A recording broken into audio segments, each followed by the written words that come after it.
All right. So we're actually just going to go ahead and get started and jump into things. As always, because it's me, we're running behind. So I'm going to be more mindful of that moving forward. But I wanted to do a quick overview of the agenda. So this space, where I'm welcoming everyone 10 to 10:30. We're still actually in the midst of that. I do have a presentation just sort of like introducing Spark and advocacy. So like I said, I'm going to be mindful of that moving forward, and hopefully we're able to catch up to the agenda. We're going to have a spill the tea.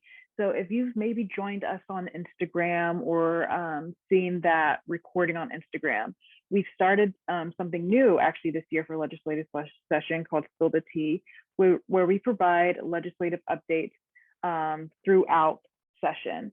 We did one a couple of weeks ago where we were just talking about all of the terrible / wonderful things happening in the legislature. We were open to answering questions, and this is going to be a space we're actually going to do here. Another reason why we're recording, because this is something we definitely want to, upload for folks to get their updates as well. A little different actually is this is also going to be a space where we encourage everyone to provide input. So come off mute, chat, do what you need to do to, just voice your thoughts around, what's going on in the legislature. Then at 11:15, we'll have a short break, opportunity, stand up, use the bathroom, what have you. Then we'll get into Advocacy 101 from 11:30 to 12:15. So that's going to be continuing on in this presentation, just going to give a rundown of advocacy, different ways folks can do advocacy. It'll kind of be a review of what we went over during SOI. And then we'll pause for lunch for about 30 minutes. Then we're going to actually take action. So this is going to be an opportunity for folks to get engaged. So you're going to have the choice of participating in two ways. So we're going to hold actually a CPC review-a-thon. So maybe you've been part of this before, maybe you're familiar with Spark's work, but we've done a crisis pregnancy center review-a-thon before, and this is going to be sort of like a mini version of that. So I'm excited that we'll be able to take space in that way today. And then you have the option of just messaging your representative / legislator. So this will be an opportunity. Maybe you've learned something from our Spill the Tea session. You want to contact your legislator about that. So you'll have the opportunity to do that. Then we'll take another break. Afterward, we'll have a meeting with Senator Nan Orrock. So very lucky to have Senator Orrock in the space, just to hear about the issues that impact us the most.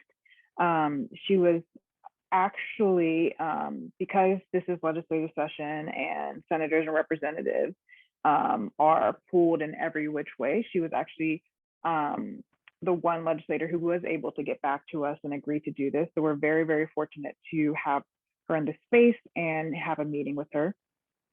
And then we'll have our keynote at 3:30 with Senator Kim Jackson, who will be joining us.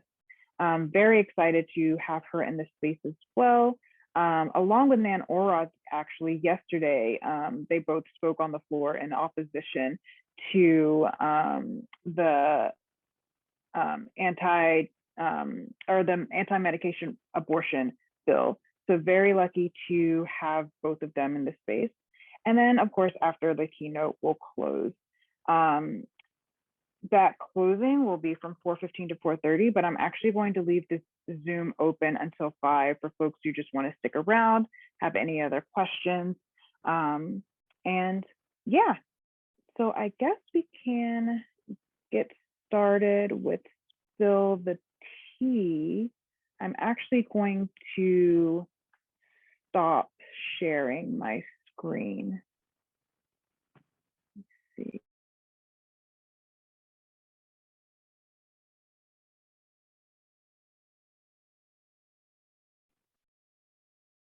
Awesome, great to have everyone back.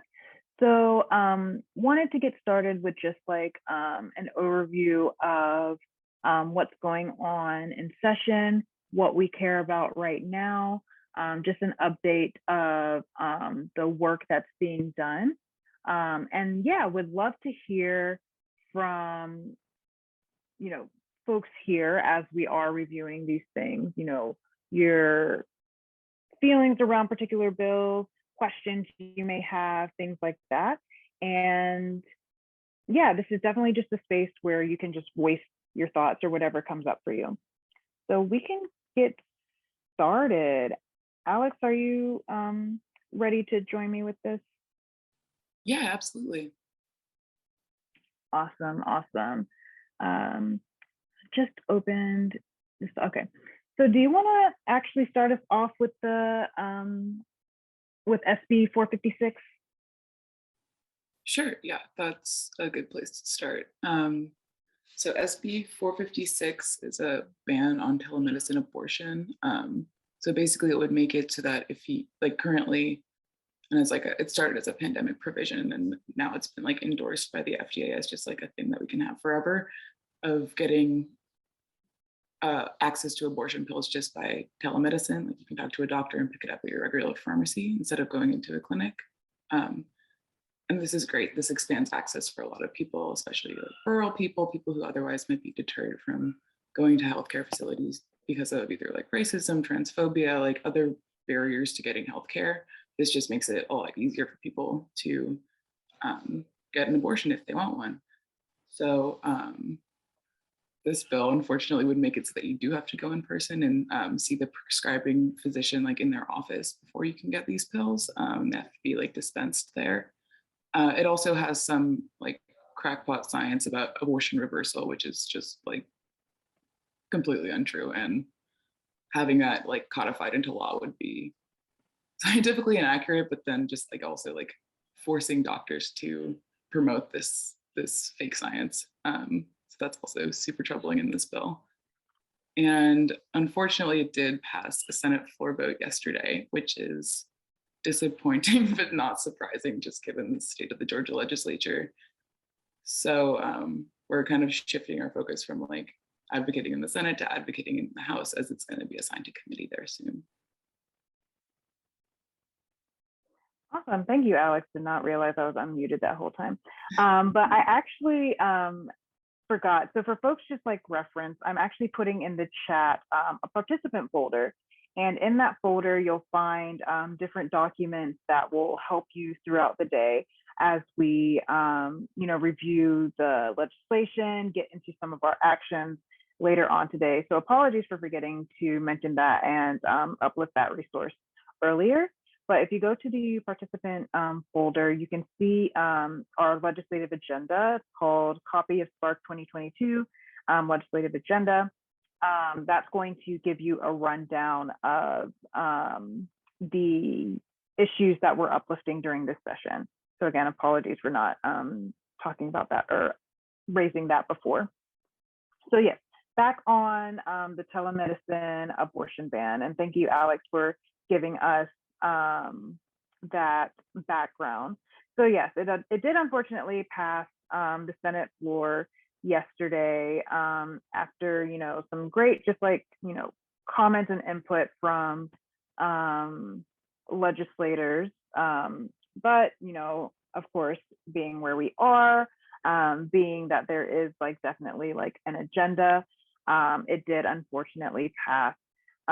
Right now, from the folks that we're hearing who are like we're part of like this rapid response task force, there are no stated next steps as it comes to this bill. I think there's a lot of just like backroom discussions as far as strategy and things like that. So working with different legislators and things like that.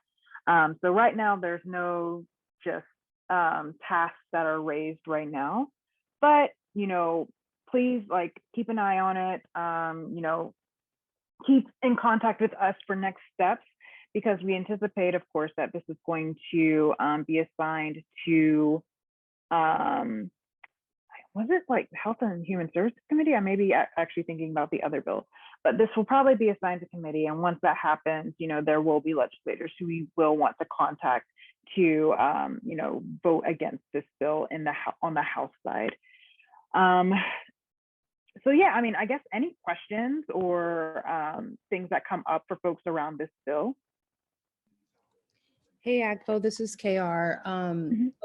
Folks in the chat are just naming that the folder appears locked. Okay. The folder isn't locked for me, however, the legislative agenda is. So if you just want to, whenever you have a moment to look at that. Awesome. No problem. Sorry about that.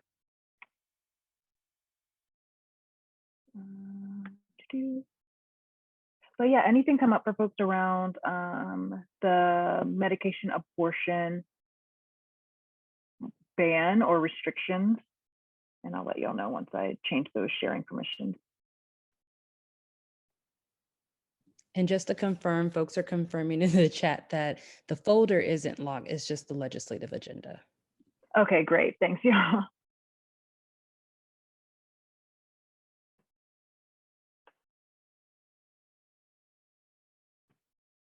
All right, folks should have access to it now, but please let me know if that's not the case. And thank you, KR, for raising that.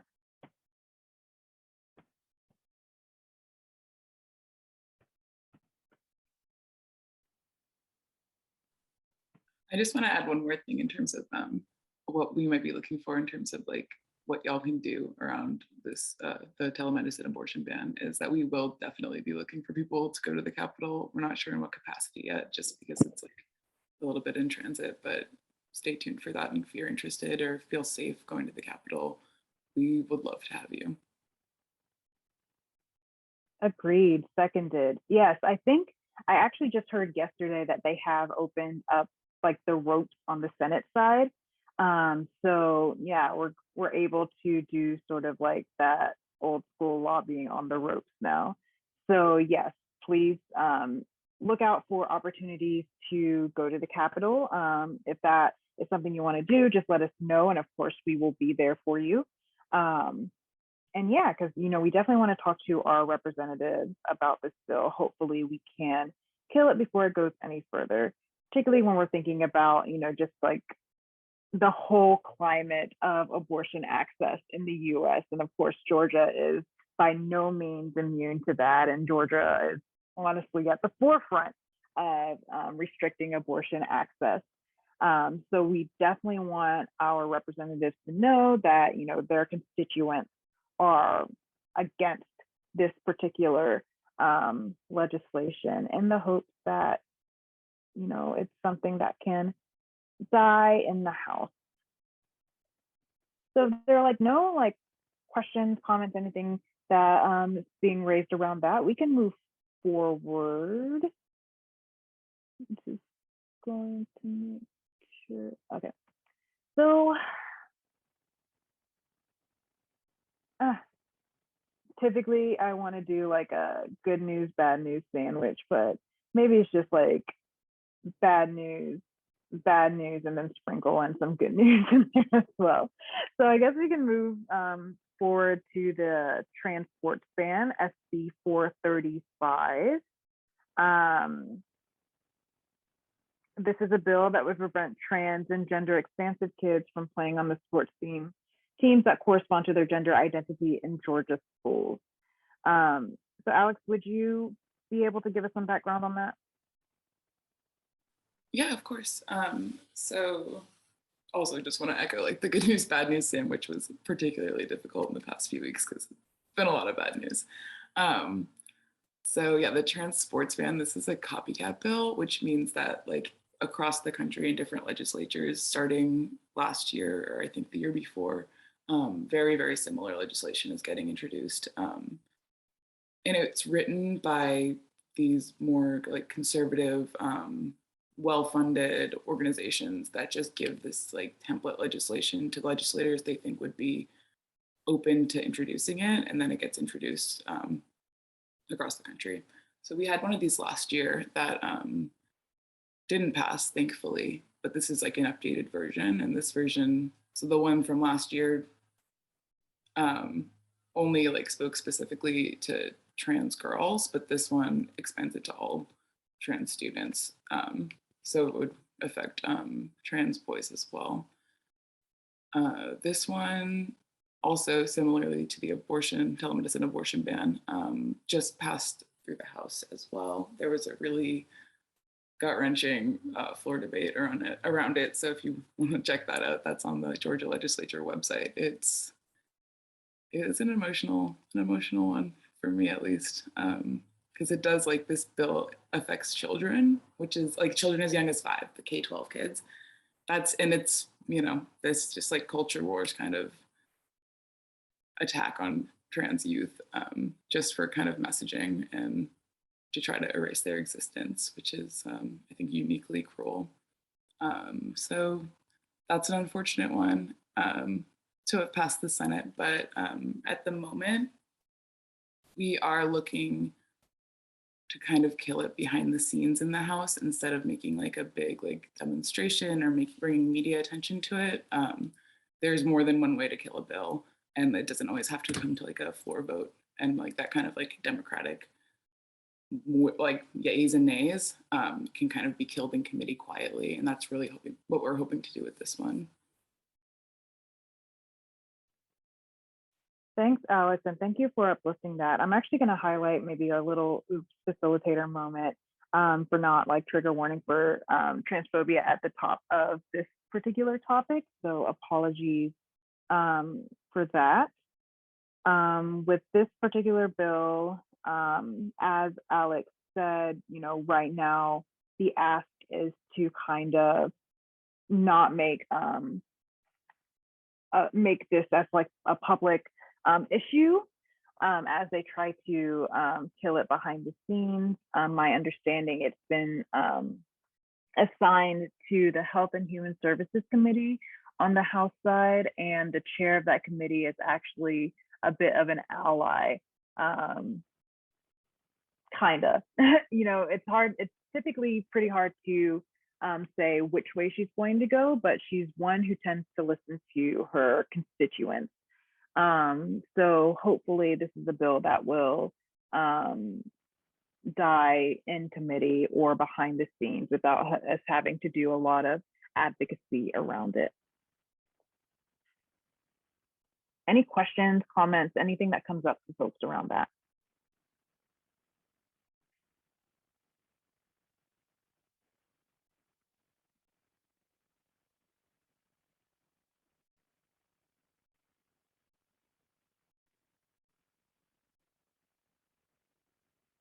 All right, let's move forward into postpartum Medicaid expansion.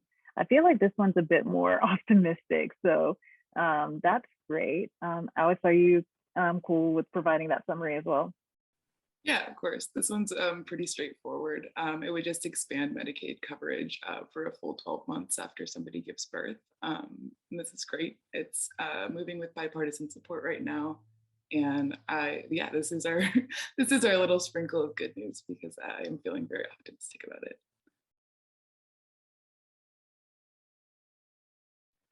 It's great that it has bipartisan support. Just like, I guess, Medicaid writ large, Georgia hasn't been really good at expanding that. So it's great that at least for like postpartum Medicaid, that there is like a desire to provide those resources for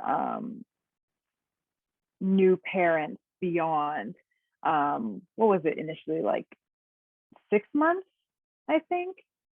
This would expand it to a full 12 months. So like Alex said, we're waiting for a hearing in the Health and Human Services Committee.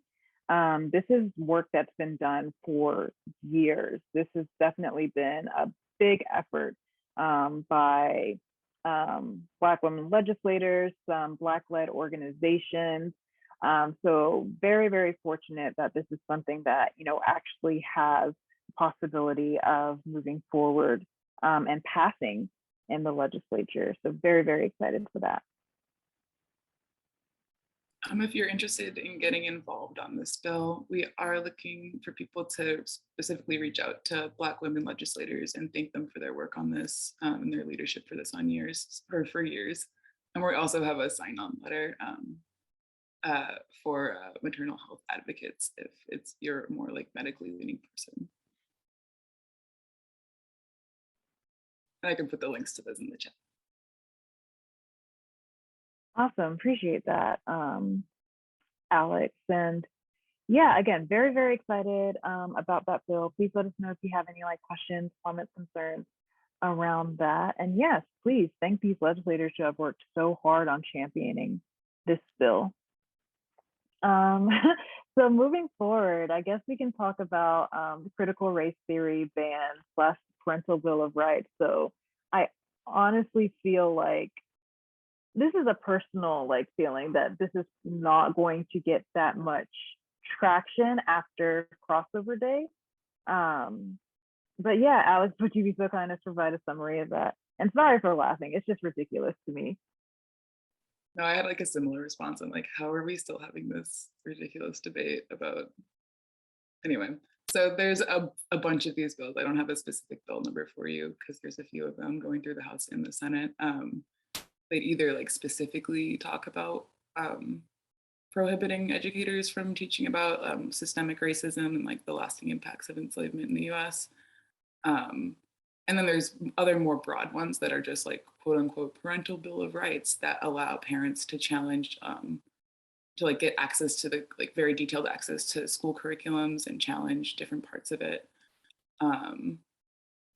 The parental bill of rights, like the broader ones, are actually the more scary ones for me because even like in addition to challenging curriculum material on race and racism, it would also allow parents to challenge anything that might be deemed controversial. So this would include like teaching about gender identity, teaching about sexual orientation, having medically accurate sexual education. Like this could be kind of mobilized in a variety of ways that are very troubling.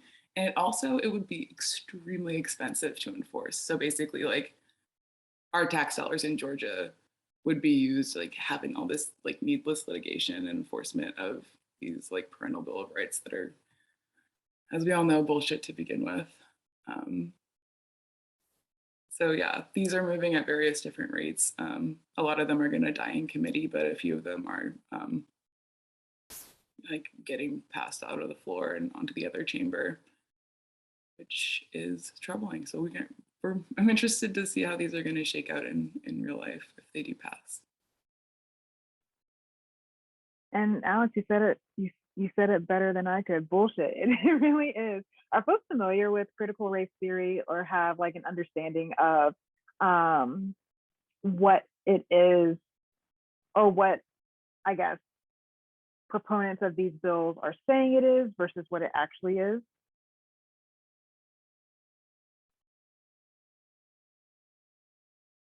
Hit thumbs up, put in the chat, yes, no, maybe.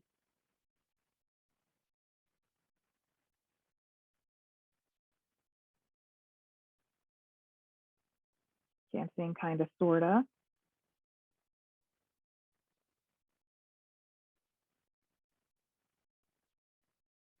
All right, we have some folks who understand. I mean, I can give maybe a brief synopsis, but I guess the headline is that critical race theory is not currently taught in elementary, middle, and high schools. This is actually a legal framework that was kind of created or identified rather by Kimberly Crenshaw. And this framework basically states that, you know, the consequences or the implications or the impact rather of anti-Blackness, racism, you know, white supremacy, old, you know, segregation laws and such still, you know, the impact of, you know, those policies still have impact today. You know, they still impact how Black people are able to exist in this country and in this world. And again, it's a legal framework in the sense that the impact is how we frame our policies and how these policies impact Black people specifically. So this is not something that's taught generally in schools, in elementary, again, middle and high schools. It's pretty much something that honestly I wasn't introduced to until college. And that was really just like a passing mention of it. And then just with my own readings, being introduced to it as a legal framework. So definitely not a concern. And even if it was being taught in schools, it's still not a concern, but that's neither here nor there. The folks who are advocating for these bills are saying that it's, I don't know, I don't know how to say this constructively, but basically it's hurting white people's feelings and they don't want it and they don't like it. So they are pushing these pills. And of course, it's also disingenuous. They know that, you know, what they're saying is bullshit, but it's definitely something to rally their base. Spark is a C3 organization and we don't support any particular candidate. But this is just a way for folks to get people angry and energized for something that they don't necessarily have that much understanding about. So again, there's like 11 bills that are introduced in the legislature right now around these bans / parental bill of rights. That parental bill of rights piece is kind of ironic. And yeah, as Alex said, there's just like a lot going on. Again, I'm still hopeful that we're not going to see movement around it beyond crossover day. And when I say crossover day, every legislative session, once we get to like sort of like the middle of session, which I believe it's like next Monday, I don't remember the exact date of that.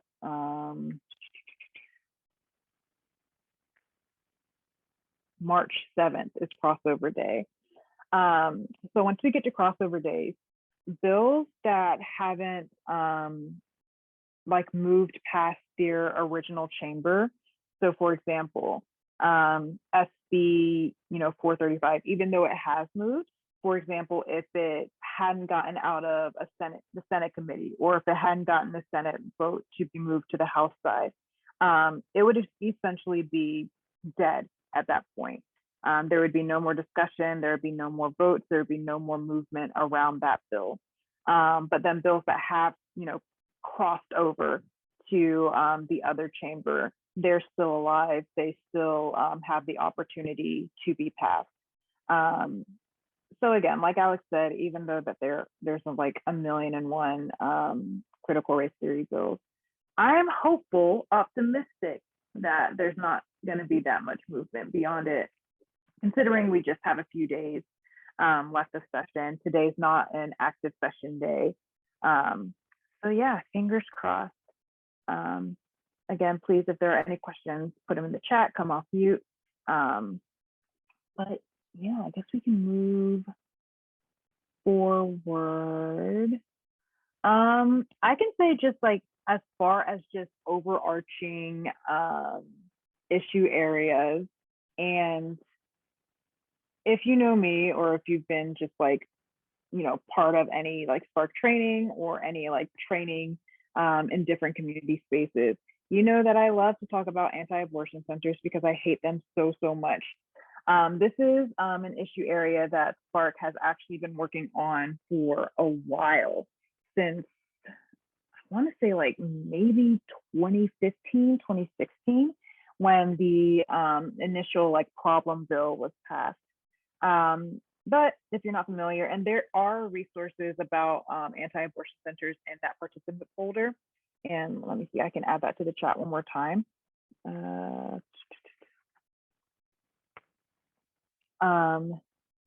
anti-abortion centers are basically, what they're called, right? These are also known as like pregnancy resource centers or crisis pregnancy centers.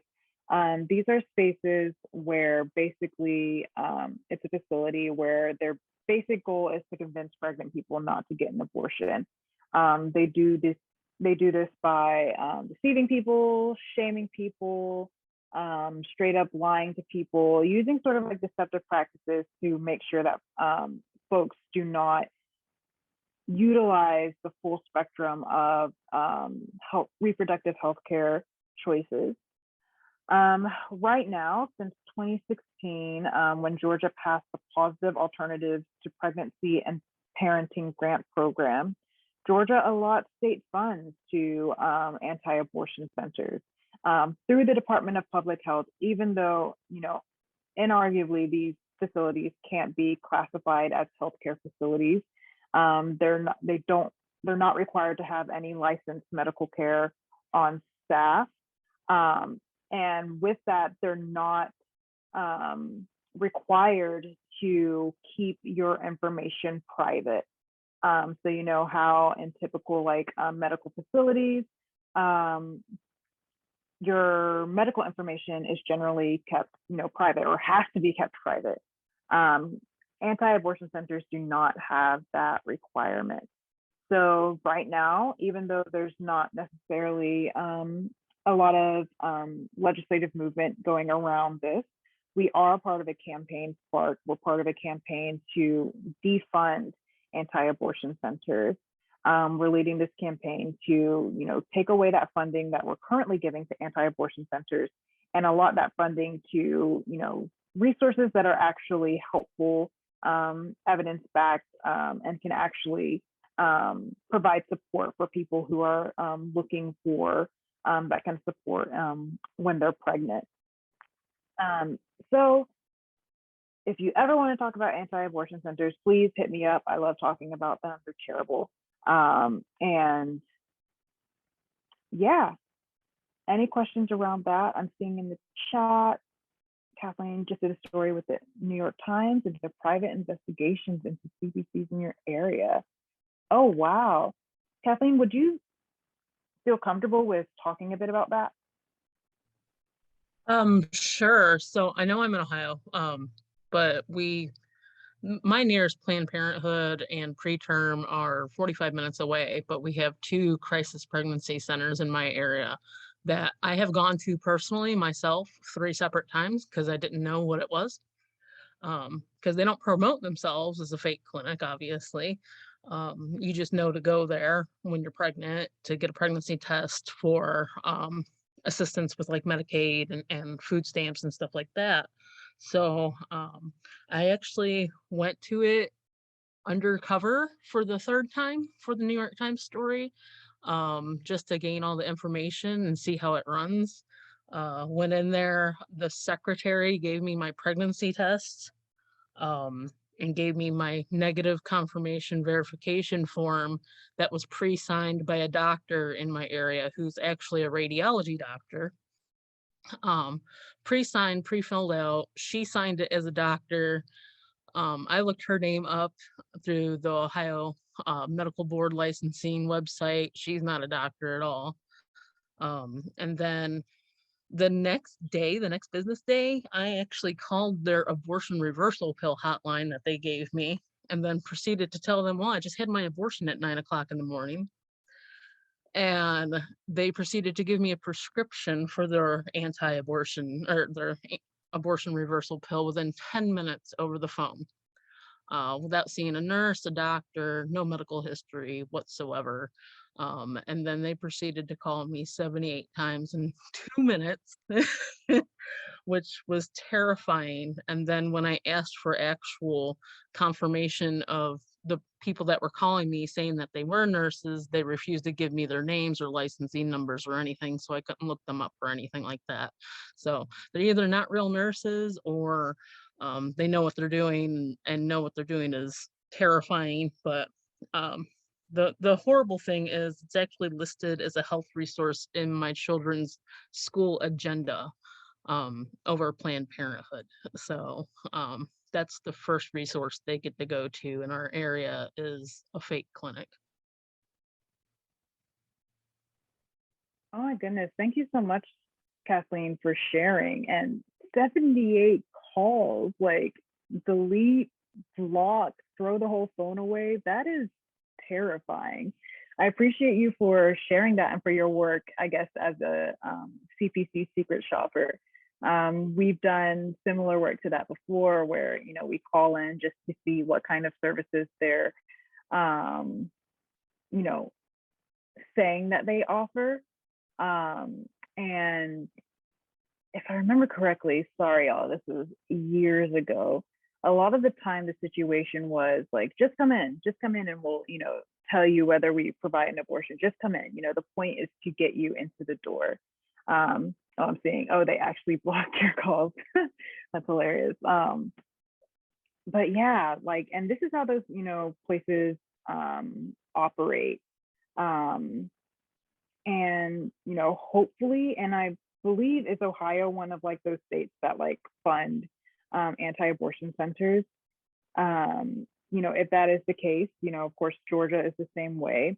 And it's part of sort of like, the wider anti-abortion, movement, right? It's not just a separate, in good faith, here are these facilities that are going to help pregnant people. The point is to be in lockstep with, the overturning of Roe v. Wade, so that, they can be like, oh, abortion clinics are no longer a thing, or we don't have to resource abortion clinics. We have these facilities that also help pregnant people, right? Oh yeah, Ohio is worse because they do use TANF funds to support them. So sorry about that. And Georgia has not done that yet. Oh, what was I saying? But yeah, these facilities are harmful. They're really tied into the anti-abortion movement. I'm actually gonna post an article I found actually last night that, had me spiraling a little bit. But it was really interesting as far as like how anti-abortion centers manage like, data and your privacy, and how that relates just to like the wider movement. Like, for example, in, Texas, when, they're allowing folks to operate as vigilantes and, report anyone who is helping someone get an abortion, right? So let me see, I'm gonna put that, oh, that's the wrong link, one sec. It's a really interesting article that, again, had me spiraling just a little bit.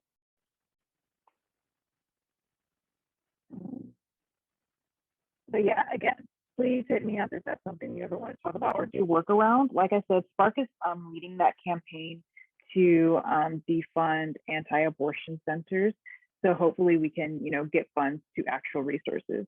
For the folks who just joined, I'm going to actually put the participant folder in the chat one more time.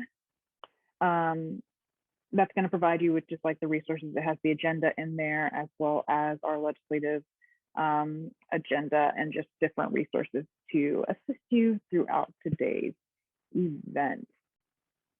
All right, I was able to talk about anti-abortion centers.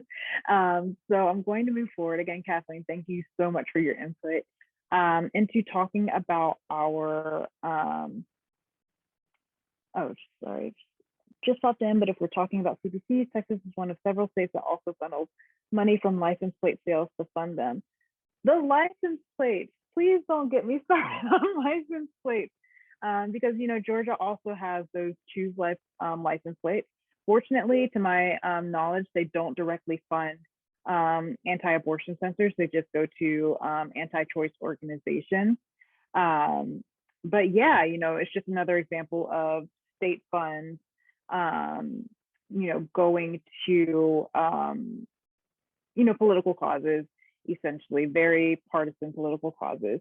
At least with the license plates, folks have a choice as to whether they want to purchase those particular license plates. But still, I'd love to see like a pro, abortion license plate fund. But, I feel like legally, state funds, or at least federal funds, cannot go to supporting those organizations. So the fight continues. But wanted to, being mindful of time, wanted to move on to our Power in a Name campaign. So this is another sort of issue area that Spark is upholding and leading. Right now, the process to change your name and gender marker change is like prohibitively lengthy and expensive.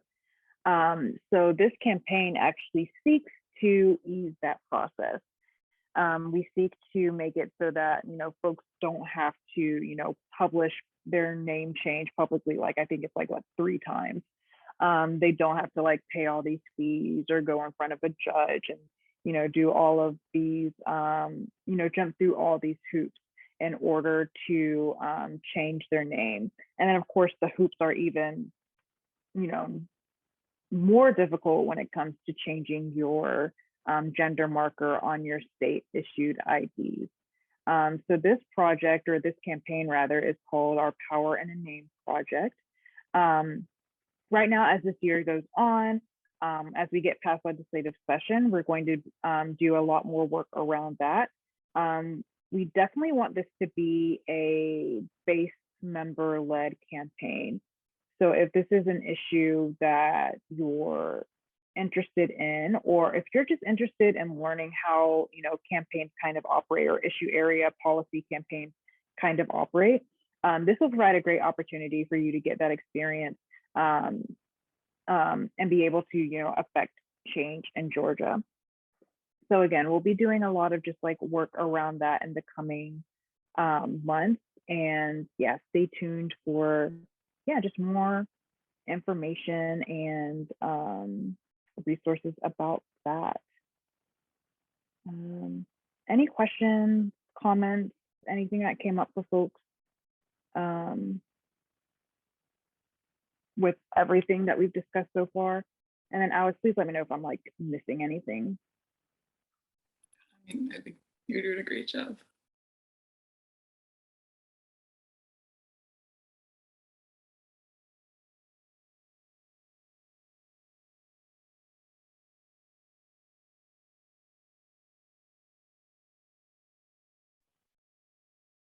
All right. And please feel free, just throughout the day, if anything comes up for you, let us know, put in the chat. Y'all have been great about utilizing the chat, or come off mute. Would love to hear your thoughts around, all of these things that we're covering. So I promised that I would get us back on schedule, and I have done that. We're actually going into our break if there's no other comments or questions around our legislative agenda. Yeah, I'm welcome to having this just be a longer break. So we can break until 30 after the hour. So 11:30 if you're on East Coast time.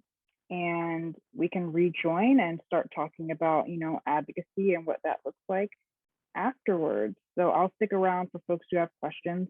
But yeah, just join us back at 30 after the hour.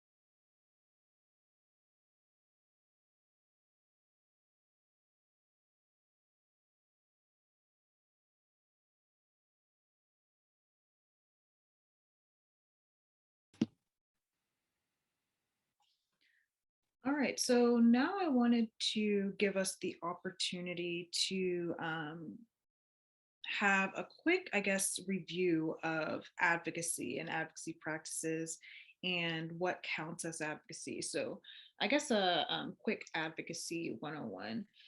Because after our next break, we're going to have an opportunity to take action and provide some space where we can actually do advocacy that doesn't always look like talking to your legislator one-on-one or lobbying on the ropes. Even though we're grateful to have that opportunity today to talk to Senator Nan Orrock, we also recognize that, there are various ways that people are able to be engaged, and, people can be engaged. So let's get started. So I completely forgot to do this earlier, so maybe I'll save that for the end, with Spark's mission, vision, and values. But yeah, I wanted to get us started with an advocacy 101. So if you attended our organizing intensive, this may look familiar to you. And this is actually a slide deck I'm going to put into the participant folder. I didn't realize it wasn't there before, but before the end of the day today, I'll include that in the folder. So you'll just have that for your reference. But when we talk about advocacy, we're talking about any action that speaks in favor of, recommends, argues for a cause, supports or defends, or pleads on behalf of others. Advocacy is meant to influence decision makers to effect change. So basically any way that you can do this, right? And any way that you can voice, whether you are in favor or against a particular policy, issue, what have you, argue for a cause, any way that you can do that publicly in a way that could influence a decision maker to make the change that you want to be made, right? So I think advocacy is unique, I guess, as opposed to organizing, in that the target specifically are decision makers, or the folks who have that ability and power to make the necessary change.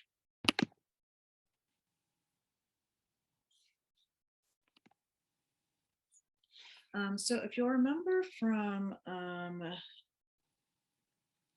SOI, we sort of went through some examples of what advocacy looks like. No worries. So for some examples, coalition building. So when we talk about coalition building, this is definitely something that we do in organizational spaces a lot.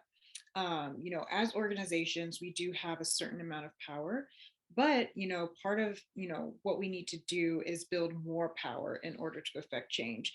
So we build coalitions, we build campaigns around a particular issue.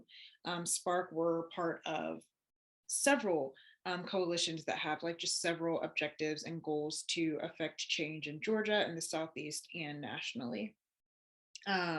So coalition building is actually a skill in and of itself, because you have to be very, organized with it. You have to come into a space with a shared understanding, to a certain extent, shared values, and a shared goal of what change you want to see. Creating a petition. So folks may be familiar with that as a way to do advocacy. This is basically a way of saying, I want this thing to happen, and so do all of these other people, right?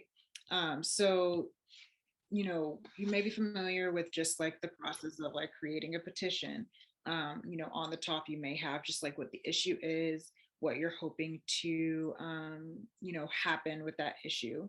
And then, you have to do sort of that grassroots groundwork where you're talking to people about the issue, and hopefully, they're signing the petition.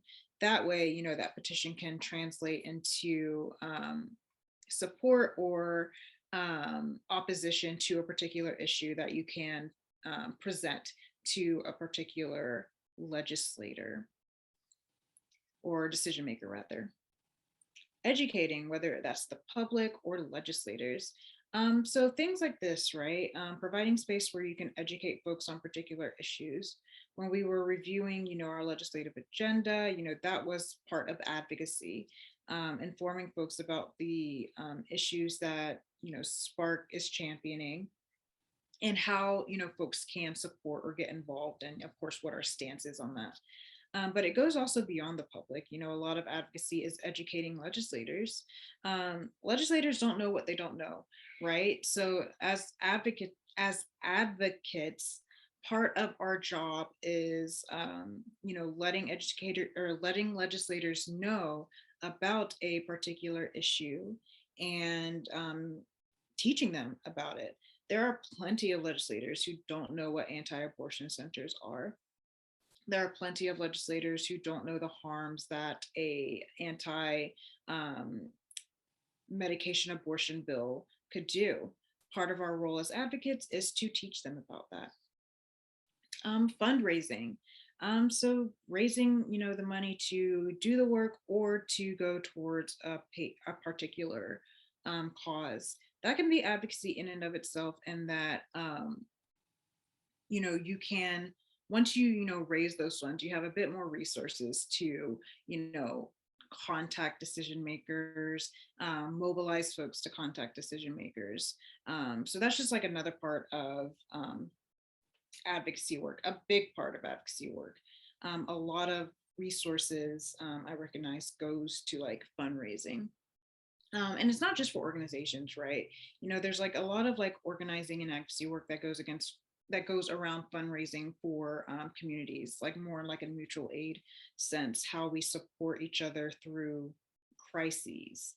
So yeah, fundraising is a big part of advocacy. Grassroots and grass tops organizing. So yeah, that general just organizing in your own communities, organizing around particular issues, organizing around things that impact your communities the most. When I say organizing, it's basically rallying or getting folks working around a particular cause or particular issue. In, I guess, an organized way. I was trying so hard not to use organized, but yeah, in an organized way. And that's what I mean by like grassroots organizing, as opposed to like grass tops organizing, where you're sort of doing that work, but more for decision makers. I was speaking earlier, and Alice was speaking earlier about all the sort of like the background work that's going on around some of these bills to hopefully kill them without that much like public intervention, right? That involves grass tops organizing. That involves, lobbyists, folks who are skilled at, getting legislators to move in a particular way strategically in order to affect the kind of change that we want to see. Hosting trainings like this, another way to educate the public and legislators. Litigation. So that's a big part of advocacy. Advocacy isn't always in the legislature, right? We've seen that a lot of like the policies or issues that we continue to fight for today started with litigation, right? It's a big part of the work that we do. There are many organizations who are, a lot more resourced to do that work. We're thinking of like Planned Parenthood, some organizations locally in Georgia who are doing that work, like Sister Song, Feminist Women's Health Center, ACLU, right? Doing that work to, bring up lawsuits about particular policies, to hopefully frame those policies as unconstitutional and defeat or overturn those policies. We also see how litigation has worked, is working against us when it comes to cases like Roe v. Wade, right?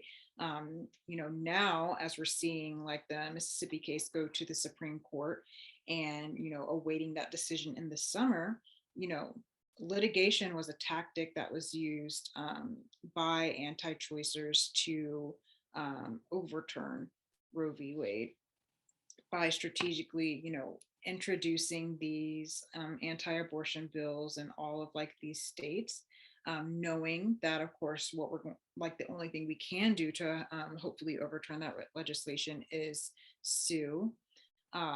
These were cases that were going to go up to the Supreme Court, strategically putting Supreme Court justices on there that will align with their interests.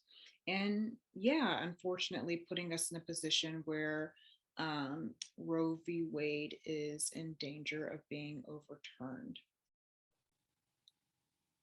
As I mentioned before, lobbying.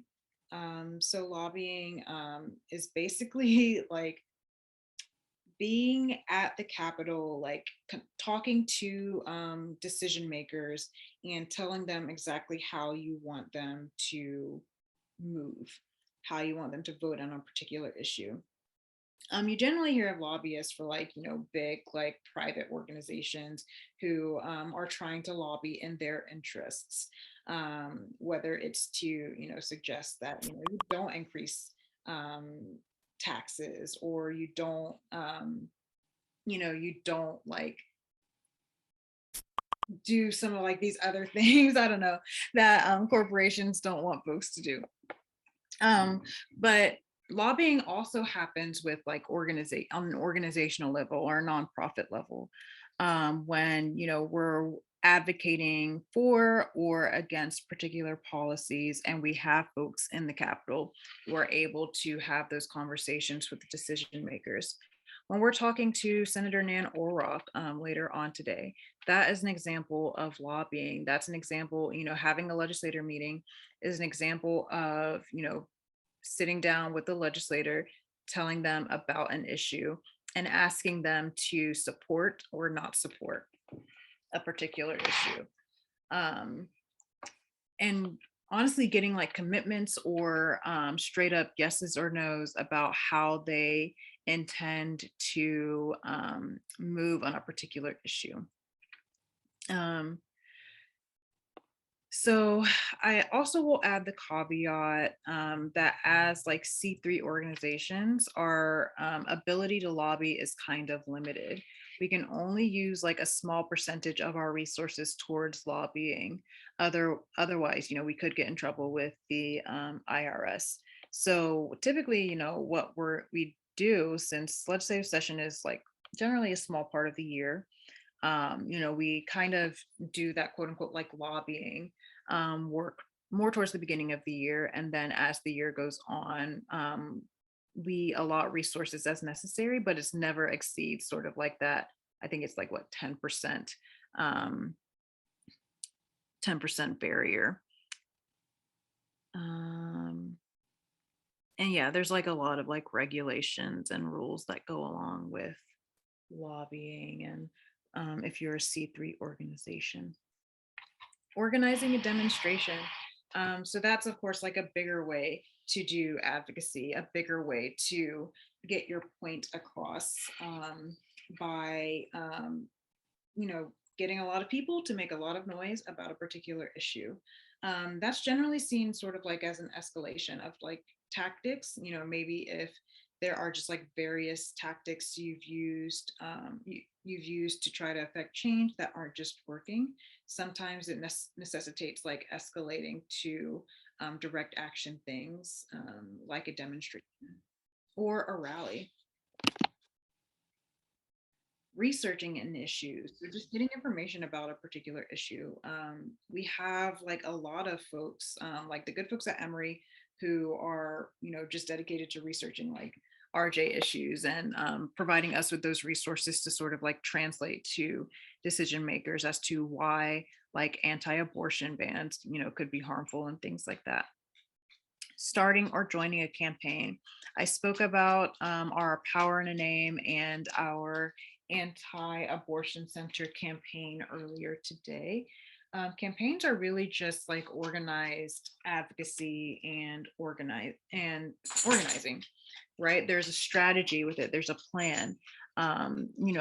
You have specific goals and objectives you need to meet in order to, win a campaign. So it's a great way to do advocacy work. It's a great way to get people involved in advocacy work because it's just strategic. There's a lot of strategy involved in campaign work. Voter education and mobilization. So of course, informing voters about the issues, informing voters about how specific like decision makers or positions relate to issues that they care about. Providing the opportunity for voters to choose like a legislator who aligns more with their issues or more with their beliefs and things like that. Voter education is very important when it comes to advocacy work, because hopefully you want to have as many people as possible who are aligned with your values voting, right? So that they can vote for candidates who are in alignment with their values. I'm of the opinion that that tends to work more on a local level as opposed to federal. Um, but again, still a very, very helpful tool, and mobilization as well. You know, it's not enough just to like educate folks about the vote, but, you know, getting people out to vote, you know, providing them with those resources to get out to vote. You know, unfortunately, what we're seeing is a lot of just efforts to restrict the vote, to make it harder for people to vote. So a big part of advocacy and just organizing work in general is providing the space for folks to be able to do that. Writing an op-ed. So just like another way to have your point of view out there, depending on what publication you can get it published in, that could have an effect on decision makers.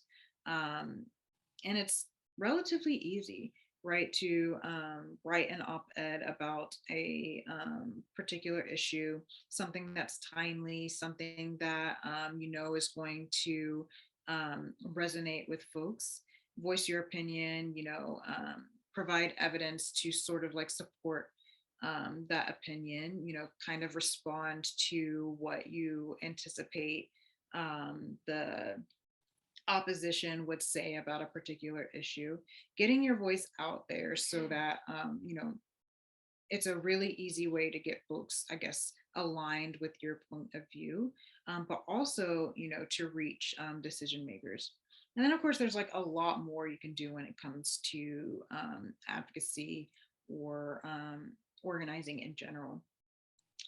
You know, later on today, as we do our CPC review-a-thon, that's just like another way to affect change when it comes to anti-abortion centers.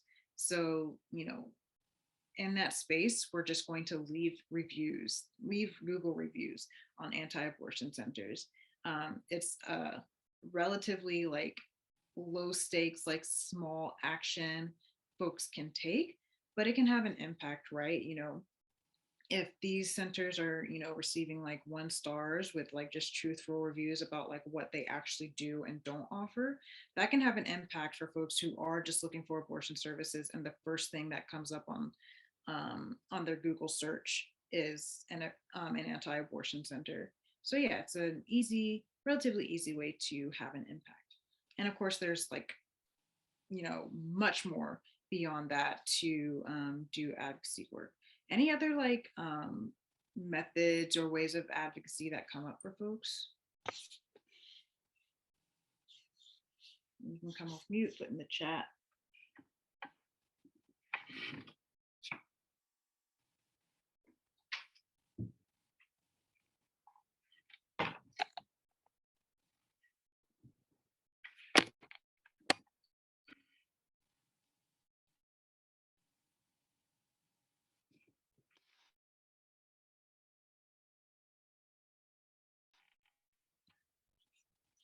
Testifying at a committee hearing.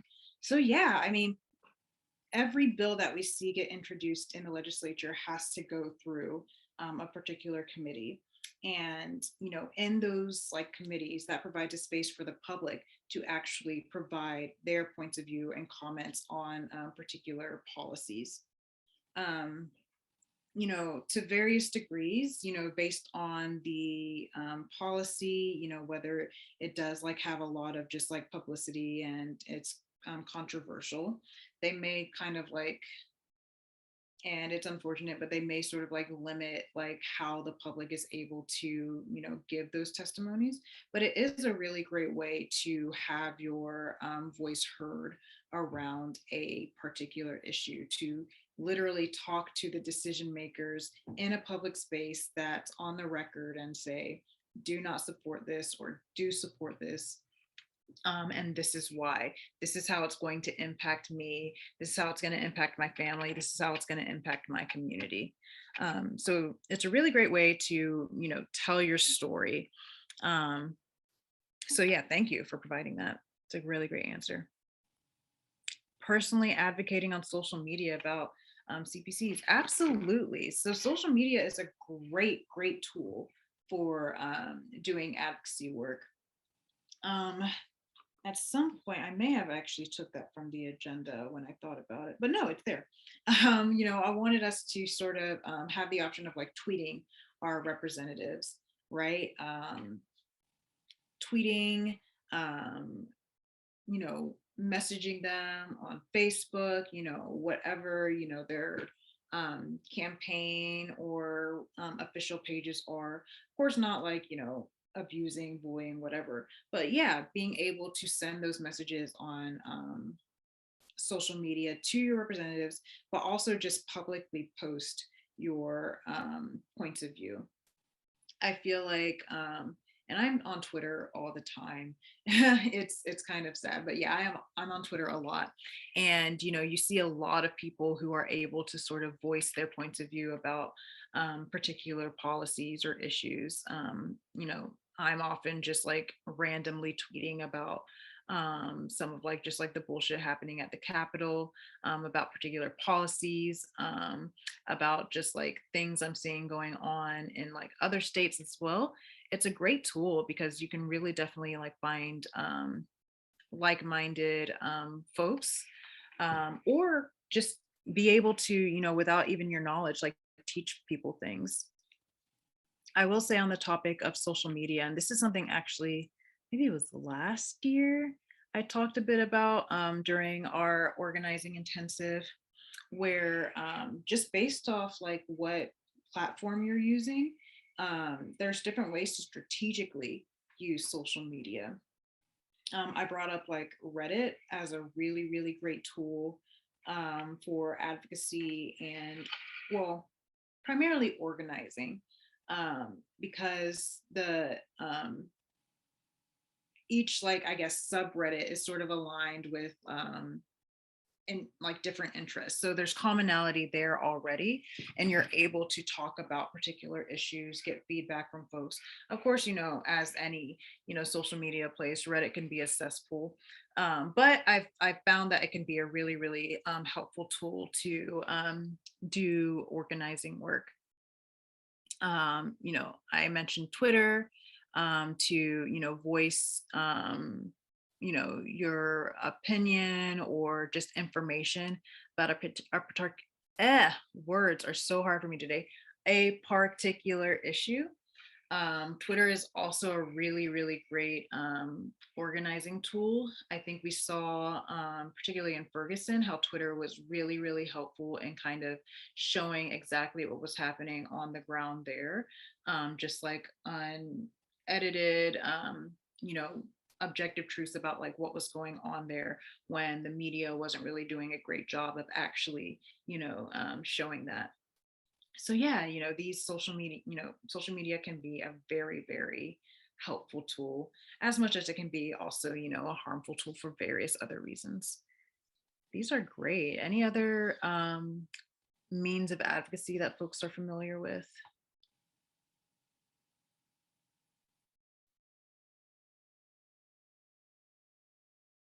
I didn't mention this, but when thinking about like demonstrations, also thinking about just doing that cultural change work. So demonstrations don't always have to be like, protests, marches, what have you. There can also be like an artistic element added to, integrated in it. I have had, folks that I know put on demonstrations that are like, skits to a certain extent, just public skits about like, what's going on. I've seen folks, paint murals, show like all sorts of things in an artistic way to kind of shift beliefs around a particular issue. Kathleen, letters to the editor, absolutely. So, sort of in the same vein as op-eds, those letters to the editor who, in a previous issue, they may have, printed like a news story about a specific thing. Maybe they didn't illuminate a point of view adequately enough.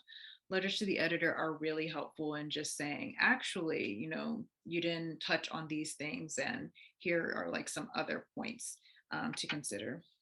So yes, also a great tool. These are great. Any other ways that folks have, done advocacy work, or, any like skills that you have that you feel like you can bring into your advocacy or organizing work?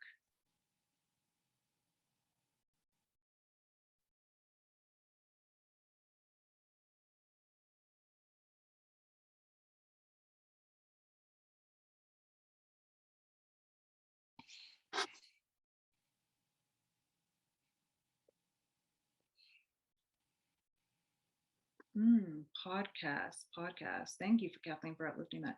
So yeah, I mean, I'm laughing because Spark has like a podcast, right? Our Spark Off podcast that we actually haven't, since the pandemic, we haven't had the opportunity to return to. But that is also a great tool. A lot of you mentioned, some podcasts that you're fans of at the beginning of our training today. And, whether, those are like more lighthearted or more like politically affiliated podcasts, they can be very, very helpful in just spreading information.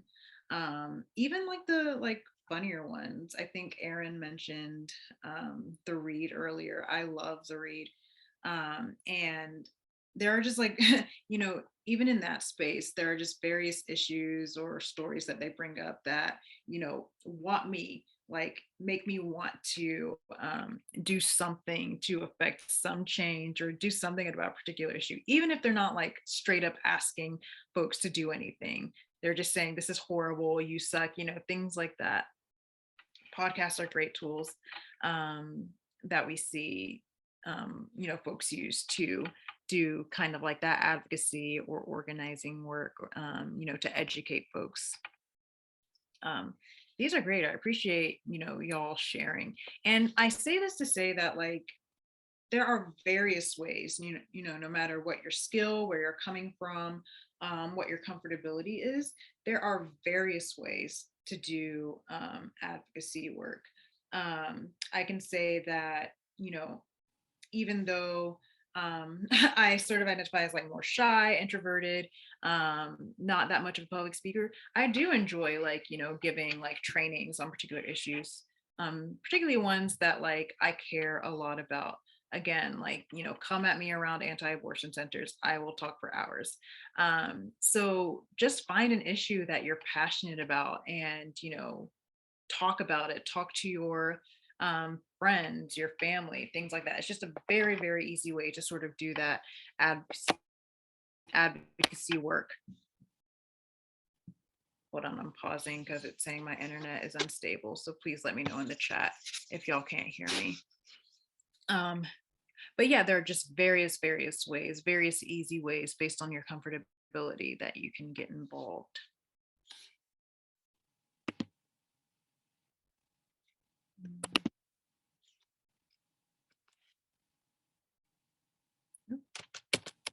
Maybe the end of the presentation.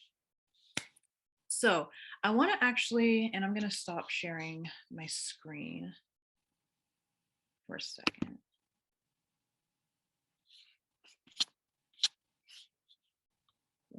I actually want us to draw our attention to a document that is in the participant folder, the contacting your legislator,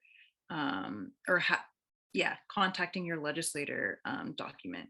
I'm actually going to put that in the chat as well.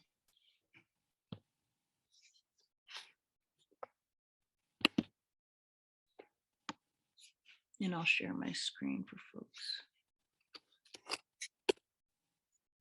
And then for folks who may have just joined, I'm going to also put the participant folder in the chat so you have those resources as well. I know a couple of people just joined us.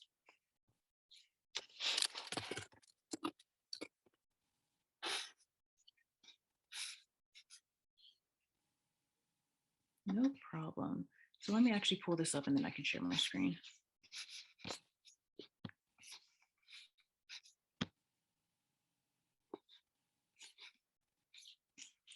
Okay.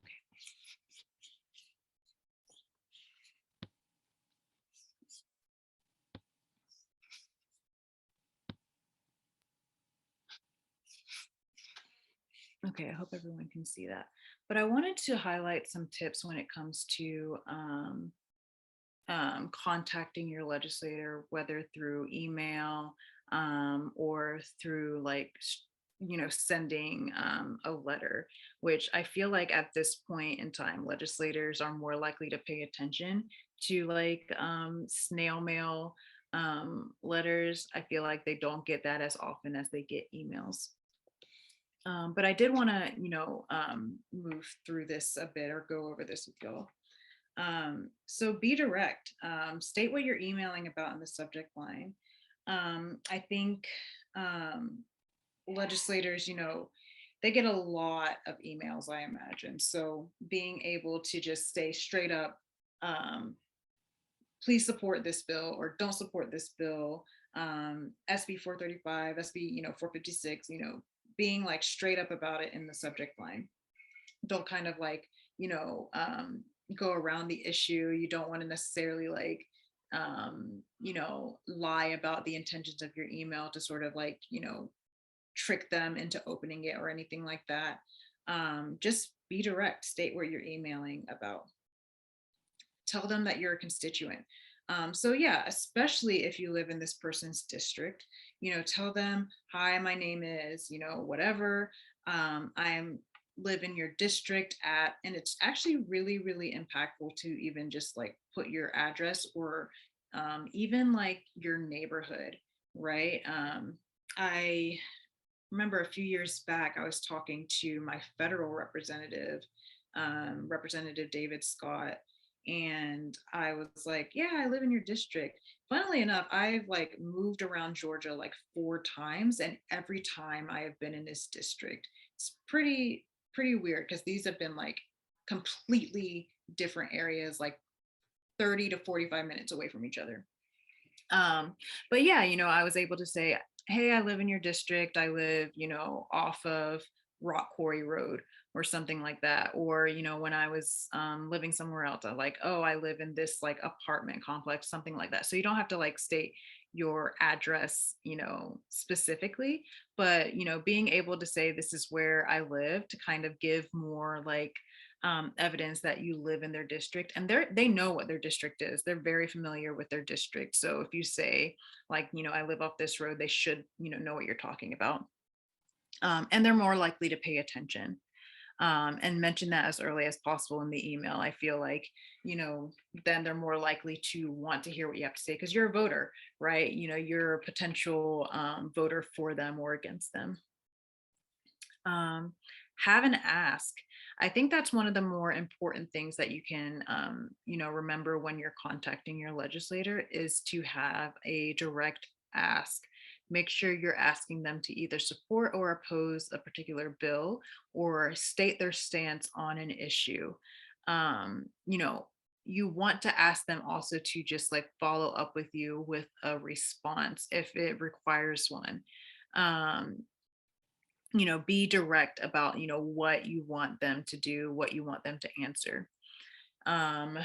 So, for example, how do you feel about pregnancy resource centers deceiving patients, right? Part of that email is that, you're informing them about a particular issue. Did you know these things, right? So how do you feel about that, right?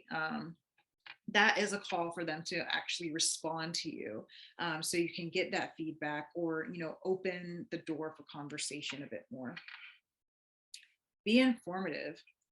So like I said, that email, a big part of that email or that message is informing your legislator about the issue. Provide key factual information about a bill or issue that points to why you have a particular position. So with like the anti-abortion centers, even though there's not like a particular bill right now that we're necessarily like advocating around, it's definitely an issue we intend to raise to legislators right now, right? Because we do intend to introduce legislation next year. So it's something that you want them to be informed about, and of course you want to continue having these conversations throughout the year and session, but it's you want to make sure that you're providing evidence. We have a lot of just great organizations who are doing like that necessary research to provide that evidence. I'm thinking of Equity Forward. They provide just like a lot of great one-pagers, research reports about anti-abortion centers specifically. If I can remember their URL, I'll put it in the chat because they're just a great resource in general. But I'm also thinking about the Analyst Institute. They are really great at providing information. Sorry, I'm like multitasking to try and find this organization. Yeah, I'll put that in the chat if you'll let me.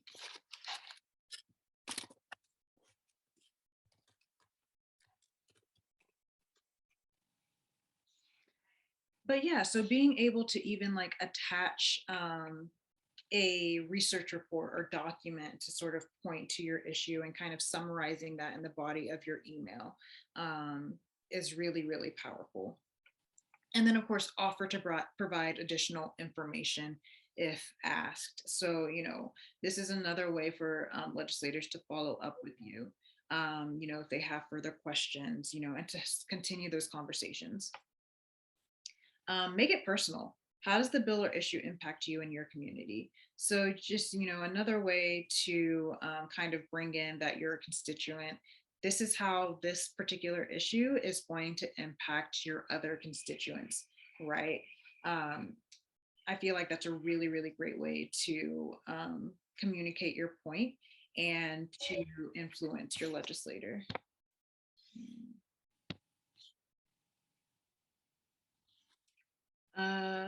Be polite and courteous.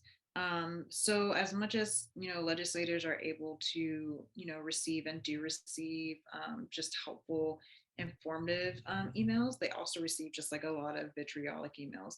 And I get it, right? There's a lot of times when I want to go off on a particular decision maker, you know, low-key cyberbully them, and I'm not even advocating to do that, right? But you want to be polite and courteous in these emails because you want them to actually pay attention to what you have to say, and you know, along the lines of, you know, catching more flies with honey than with vinegar.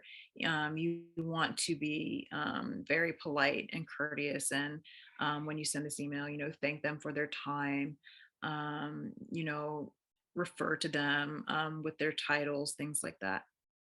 And then finally, be concise.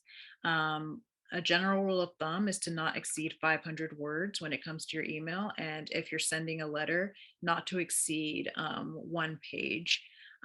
Again, legislators may receive a ton of emails, and you know, they may just have like an aide looking through them. You want to make it as easy as possible for them to get through it, see your point of view, and if it is an aide, communicate that to the legislator, or if it's like the legislator themselves, make it so that they can very quickly, you know, see what you want them to do, what the issue is.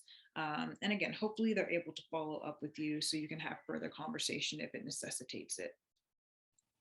So yeah, wanted to provide these tips when contacting your legislator.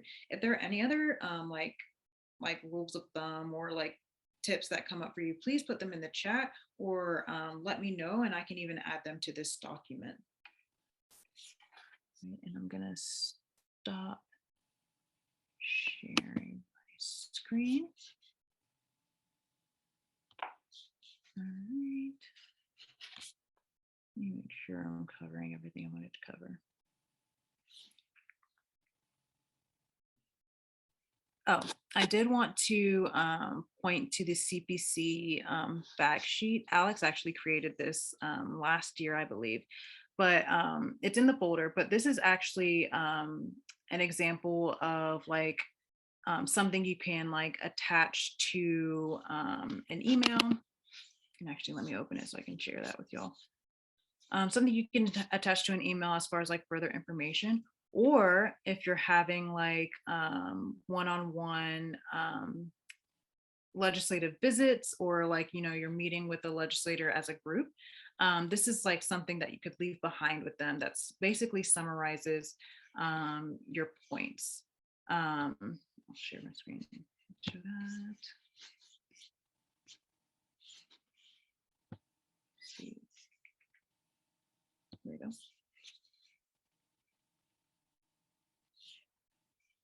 So yeah, you'll see Alice did a great job on this, but like, yeah, stating the issue, stating what CPCs are, how they're detrimental to, Georgians, providing like, that great evidence, noting resources, just saying that like, we're not just making these things up. There's actually facts and data to back it up. This is something you can just like leave for a legislator to sort of like summarize what you talked about, and how you want them to vote on a particular issue or take a stand on a particular issue. I'm gonna stop sharing my screen one more time. Let me do a time check. Okay, and real quickly, I'm actually going to review this as well. I'm going to share this.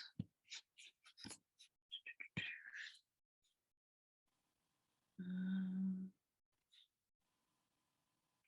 me see. Sorry, y'all, I thought I had it up, but I did not. All right. So best practices when it comes to a legislator meeting. That's also in your participant folder. I didn't do it for the last document, but I'll also put this in the chat and share my screen.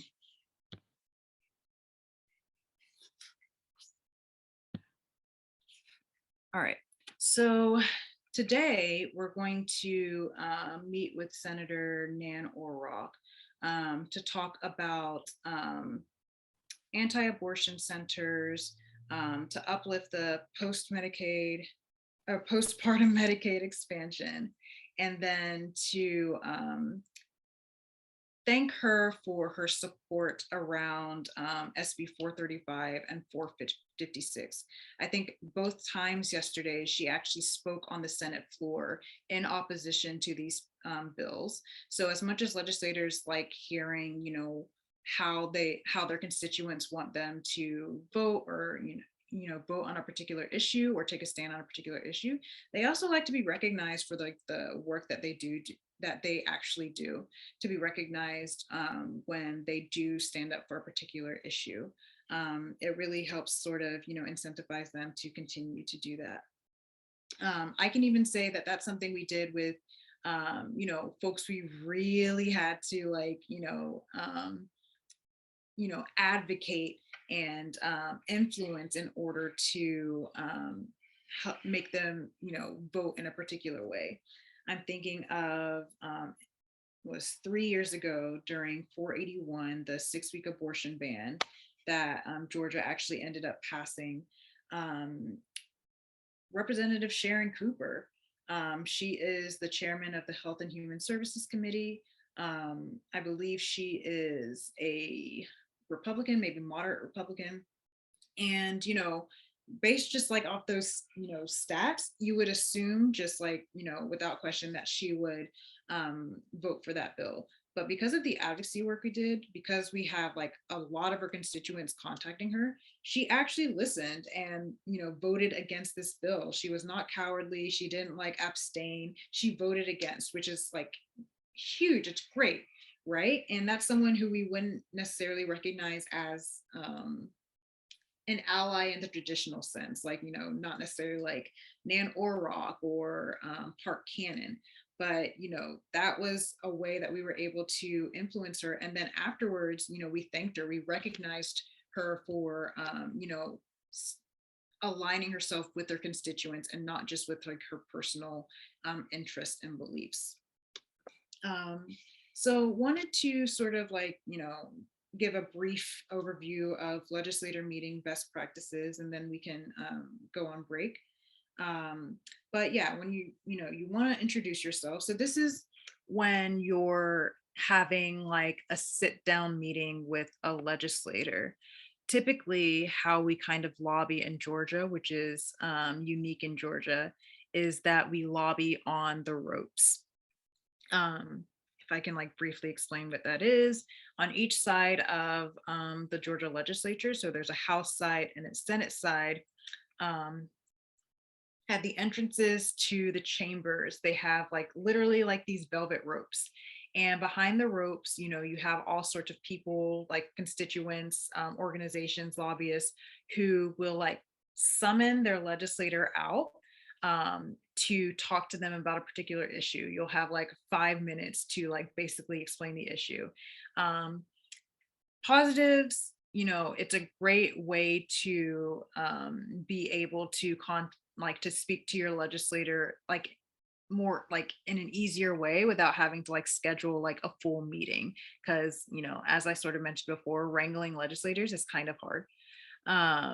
But negative, it's a lot. I'm not even gonna lie, it's a lot. There's a lot going on. There are like dozens of other people around you trying to get the same legislators' attention. So it takes like some experience and skill to like get comfortable with doing that. So if you're on the ropes, or if you're like in a sit down legislator meeting, you always want to introduce yourself. If there is like more than one of you at the meeting, and if there's a constituent present, someone who lives in their district, make sure you make that known. Generally, it could be easier to just like pick a person who will just introduce everyone. It just helps things run more smoothly. You want to have a primary spokesperson, so someone who may be like well versed in a particular issue, who can speak to the legislator about the bill, the issue, what have you, who can explain the evidence to support your position. I didn't, did I include that? No, I didn't include this, but I'll add this later. But you also want to have someone who can speak to how, oh, I did have that. It's literally the next one. Sorry, y'all. You want someone to speak about how the issue impacts you and your community, particularly if this person is a constituent. So have someone who, is there, who can speak about how, expanding postpartum Medicaid could have helped them before or could help them presently. You may want to bring up related policies that the legislator may have championed. So, you can say, oh, you voted, this way, or you have stated that you want to support, expecting mothers or whatever, right? You want to sort of bring up, things that they've said in the past, or, what they have, how they've positioned themselves to say, yeah, and this is why we think that you would want to support this issue, or not support this particular bill, because you care about kids, because you care about pregnant people, right? So bringing that up. Never lie. And in the same vein, if you don't know something, if you don't know the answer to something, then just offer to follow up with that response. You never want to paint yourself as a constituent if you're not. You never want to, tell like a made up story about your experience. It's just a bad look. And, a lot of times legislators can see through that. And then of course, make an ask. You want to make sure that, similar to it when you're sending them an email or messaging them, you want to make a direct ask. Can you support this policy? Can you oppose this bill?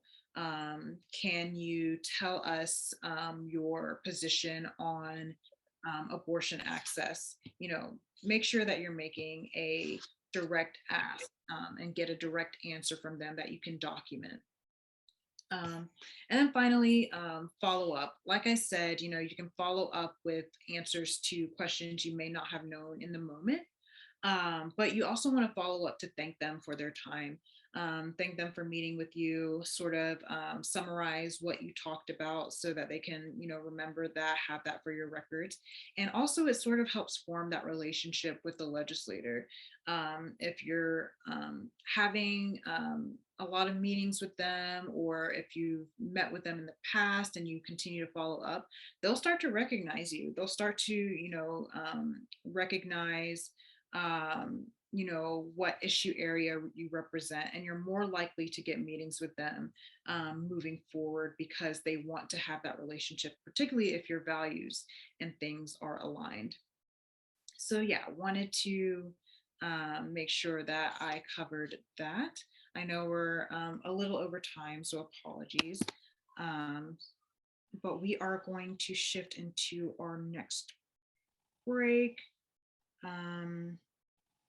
Because we're over, how much over? We're like 6 minutes over. We can come back at 1:05, so 5 minutes after the hour. And again, I'll stick around if folks have questions they want to put in the chat or anything like that, and we can cover them afterwards. But after we come back, we'll actually take some action. You'll have the opportunity to sort of apply what we've learned. So I will see y'all at 5 after the hour. Yeah. See y'all in a bit.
Welcome back.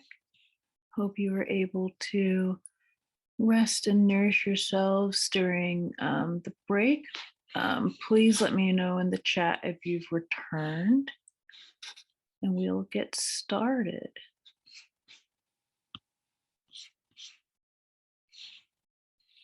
All right, thank you, Kathleen. All right, Ms. Tasia, thank you.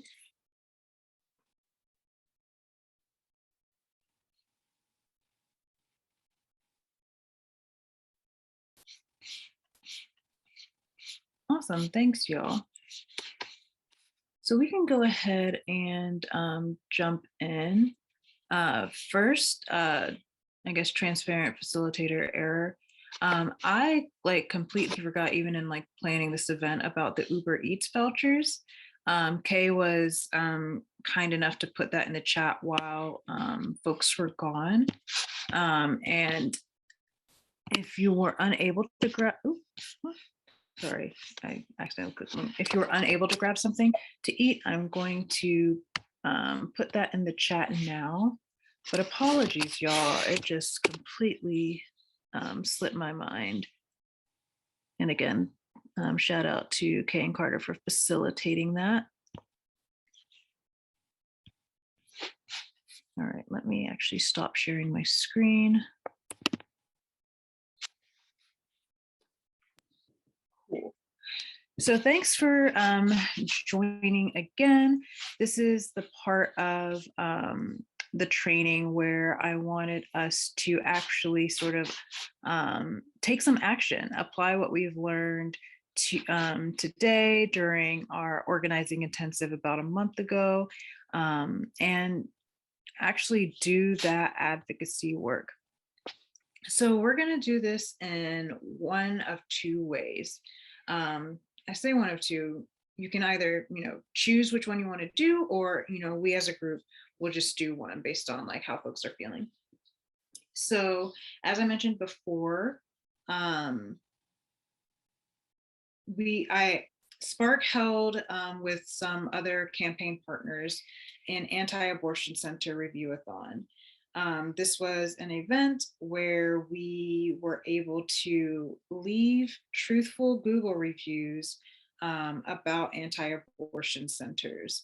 So just picking anti-abortion centers where we just left reviews about the services they do and do not offer. I'm actually gonna share that document. It was our kind of our planning document at the time, but it also, if this is something that you would want to do with your own groups, with your own friends, it's a very, very easy sort of action to take. Once my computer decides to let me. Oops. So I'm putting that in the chat, and then I'll share my screen and we can together.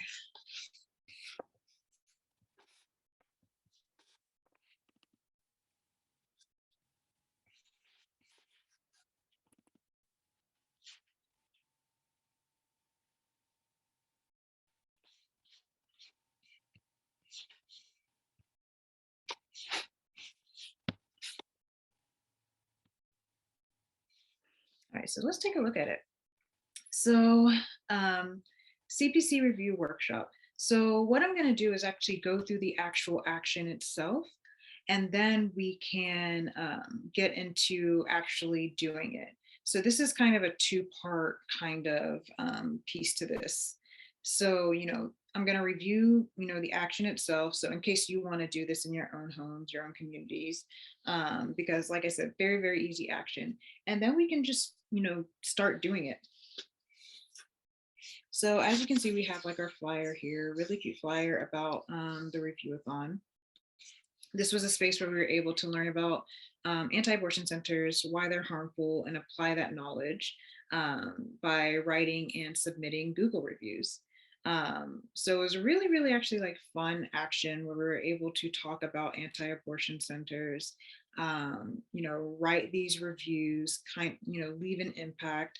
Yeah, and it was really just a really cool, fun form of advocacy. You see here, I stated sort of like the purpose of it. I thought I deleted all of these. A direct action opportunity to leave honest reviews about local crisis pregnancy centers. We invite participants to learn about CPCs and why they are harmful, and then apply that knowledge by submitting honest Google reviews, informing that these centers do not provide abortion services. So again, very, very easy action that you can take, that you can have folks take. For that action, we had a goal of at least 20 participants learning about CPCs and leaving reviews. So within that action, I did the CPC presentation. You'll also find that in your participant folder. And I believe some folks just joined us, so I will put that in the chat again. There we go.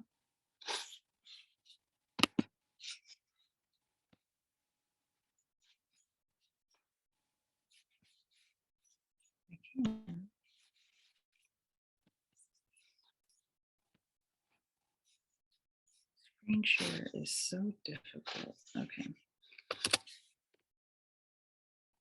So that's the link to the participant folder.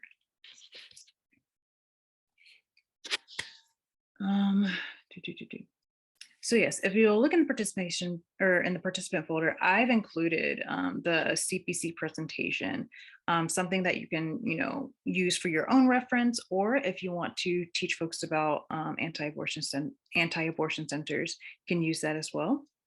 In that action, we also had a Zoom poll. So these were with folks who may not be familiar with anti-abortion centers, or they have some familiarity and they've never taken action. So we were able to sort of poll them about how they've been impacted by anti-abortion centers, and then leave space for questions for folks who, are just learning about the issue, who, want to learn more, want to learn how they can get involved.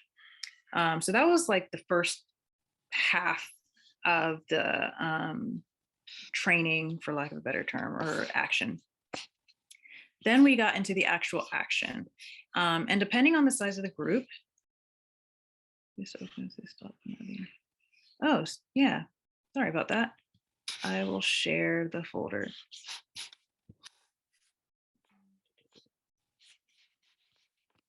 Let me see if I can actually, I see what I did wrong there.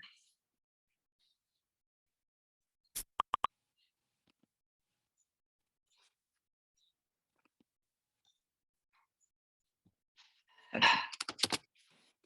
That should actually share the folder. Thanks for uplifting that.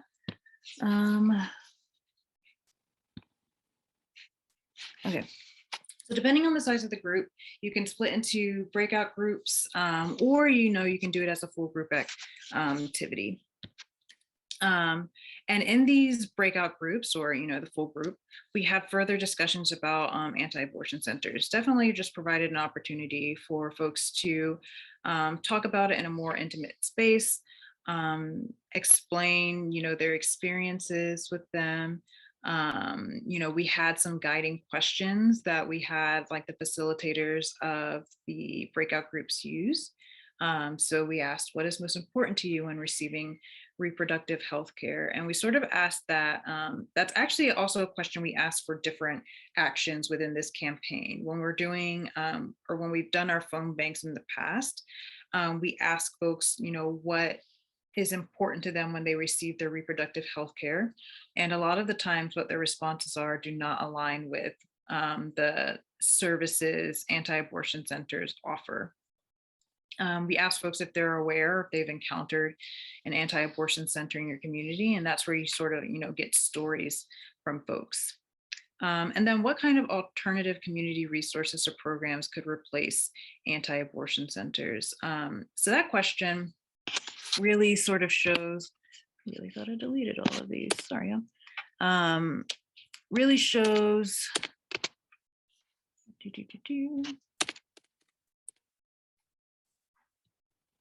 yeah, it really displays to us like what resources that folks actually need, what programs do they actually want to see in their communities that are not backed by clear political or religious leanings, that are actually helpful, that are evidence-based. And that was like, we got some great responses about what folks wanted to see, comprehensive sex ed, actual access to free ultrasounds, right? Without, the caveat of having to encounter an anti-abortion center, things like that. I feel like that's a key question in this campaign in particular, because, part of it is not only defunding anti-abortion centers, but allotting those funds to resources and programs that could actually help folks, that could actually support folks. And then we started leaving reviews. This was the action that we finally got to the action, right, where we were able to leave reviews about anti-abortion centers. In that space, we encouraged everyone to leave at least 3 reviews for 3 separate anti-abortion centers.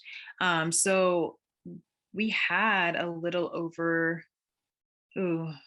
if memory serves, and it never does, but if memory serves, we had about 20-ish people join us for that action. And to have, each person leave 3 reviews, that's 60 reviews, right? So, very small lift, big impact. And we encouraged variation. So, not necessarily just leaving like the same review or copy and pasting and things like that, because we didn't want the reviews to be flagged as spam. So we were very, one second.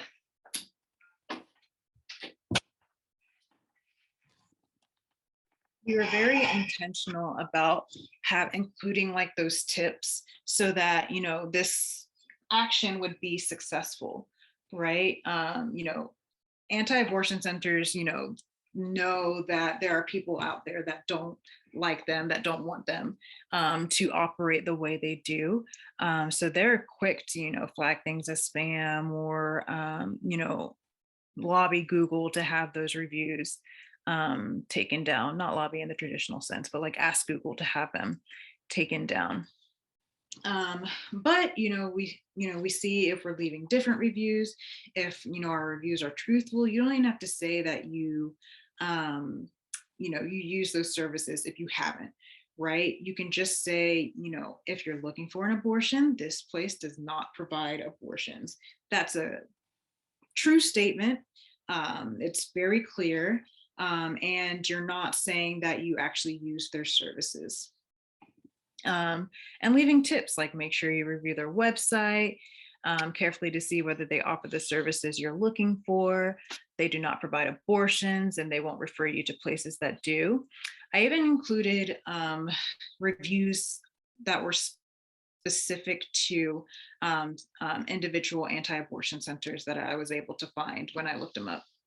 So there was one called Personalized Care and Women's Health. One review that I could provide, they do not provide abortions and they won't refer you to places that do. So that's something that, that was pretty clear, or something I found on their website that, wanted to make clear in a review. Making clear that they do not have any licensed medical professionals on staff. So that's another thing that we want to make sure folks know, that if you're looking for healthcare, it's not the place you want to go, right? For this other place, again, not having licensed medical professionals on staff. And this other place I found where their website misrepresents abortions as unsafe procedures. So another review, I think that one was like particularly egregious when I was looking at the website, where, they were very much like, abortion, you can have abortion reversal, they're abortions are terrible, they're not safe, things like that. So, again, truthful reviews, never saying that like I actually, went to these places, never saying that I actually used these services, but they're, truthful reviews. You think of like when you see when businesses are caught doing something like shady to whether it's like customers or staff, people will like flood their Google reviews and their Yelp reviews, to, leaving comments. honestly, I'm not entirely sure how those typically go, whether, those typically stay up or what impact they have. But I know as long as you're being truthful, there really isn't any standing for anti-abortion centers to remove those reviews. So after we spent, how long do we spend on that? Like 45 minutes on that particular action. We were able to reconvene, report back, talk about, what was discussed, talk about that experience. And yeah, again, very, very easy action. I was able to like follow up with some folks who wanted to do more. Again, this is a campaign that has been going on for almost 2 years now to defund anti-abortion centers. So again, very easy lift. So I shared this just to like go through the steps of hosting this. And now I want to invite us to actually, try it out, to actually leave reviews on anti-abortion centers. I will also say, and let me actually stop sharing my screen. I will also say that, previously before the break, when I was talking about the contacting your legislator, if that's something you actually want to do right now while we're, have this time to take action, definitely encourage you to do so. And I'm here to offer any like support on like language, wording, what have you, that you need. And I'm actually going to put in the chat the link to Open States. You may have seen that when you registered for the training.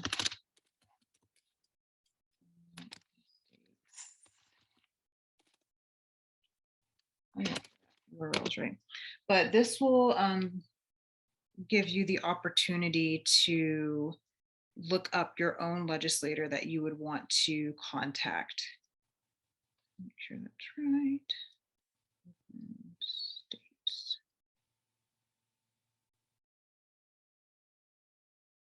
Yeah. openstates.org. So if you are interested in sending an email or, even writing a letter to your representative, you can definitely use that URL to look up your state representative, your state senator, and be able to, write them. And again, if you need any like support in, drafting a letter, whether you want to talk about something that's on our legislative agenda or a completely separate issue, just let me know, and I'm here to support you with that. So let's get started. Let me think. Oh, actually, I did mean to do this. Let me pause. So you may have noticed in the agenda a little later on today, we are going to have a meeting with Senator Nan Orrock at 2:30.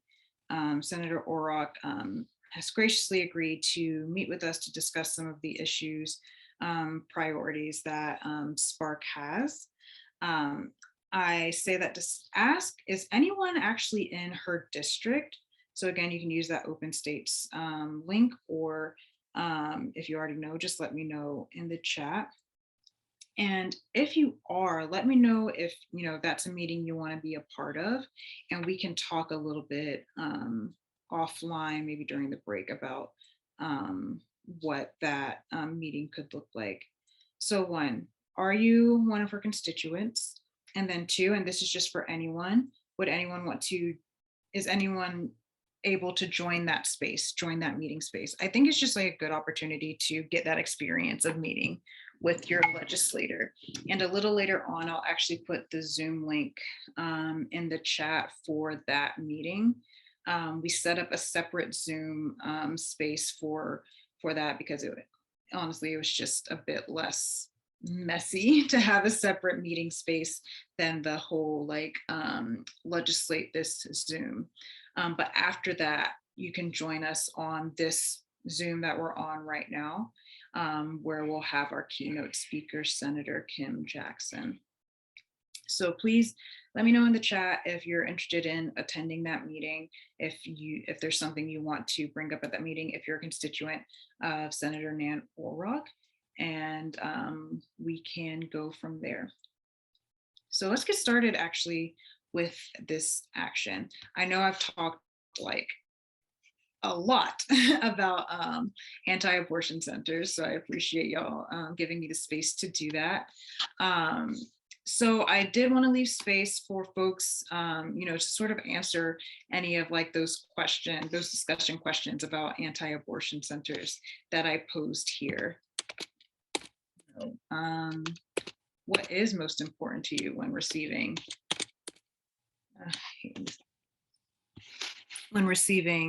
reproductive health care? I did want us to take some time to answer those questions. Let me see. I'll figure that out.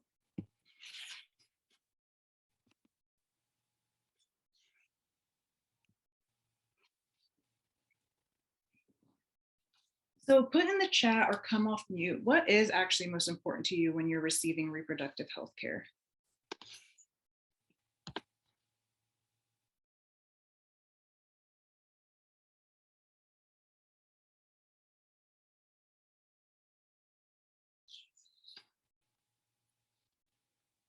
And Kristen, since you're just joining us, we're actually starting our review-a-thon action.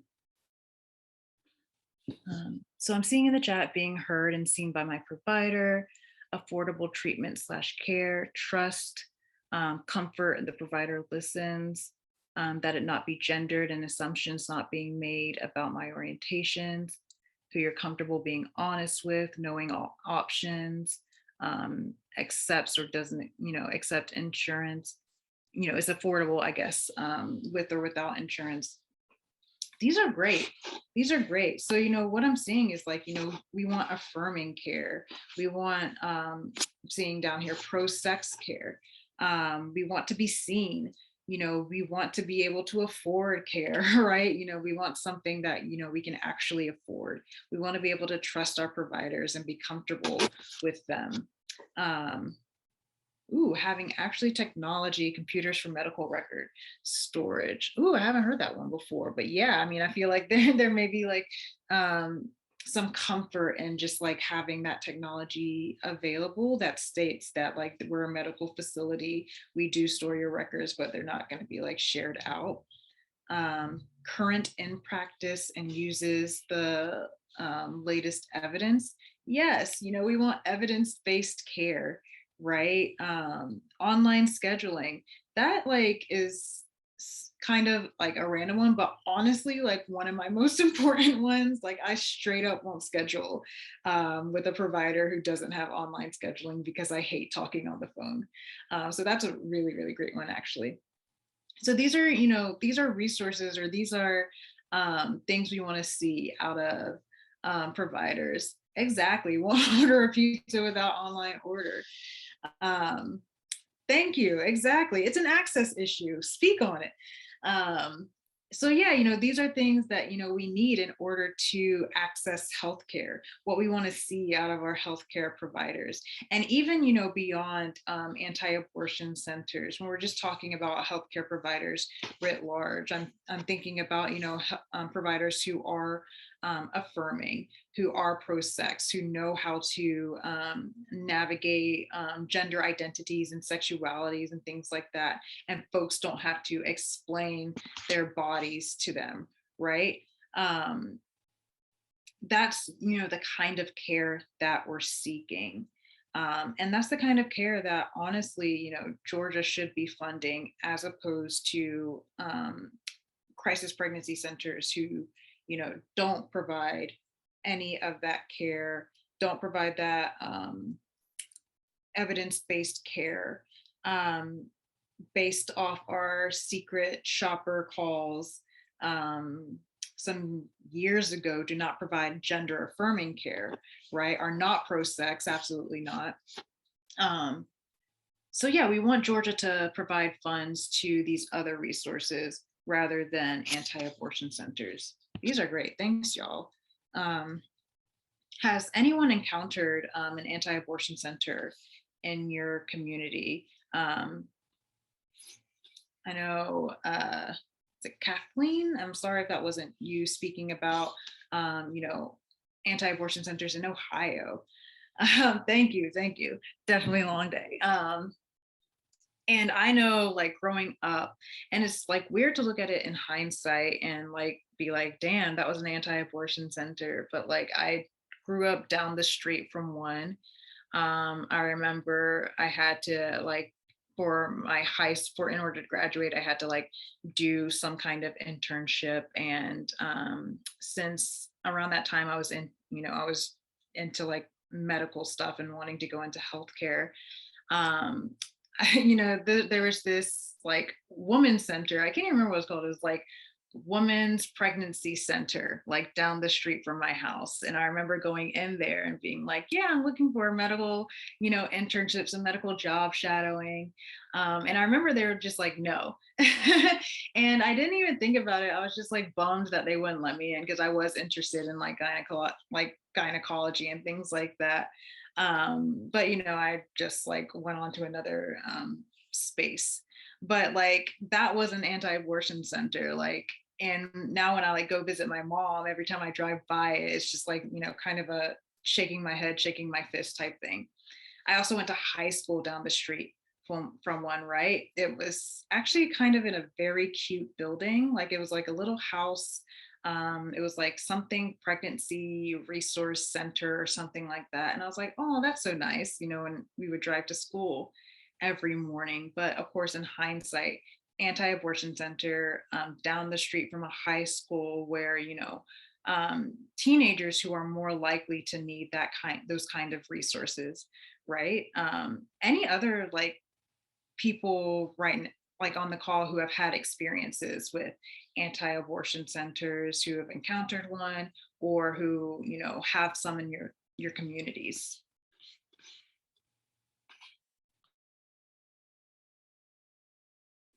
We actually had one in our college town because the closest place that anybody could get even like a medication abortion was 45 minutes away.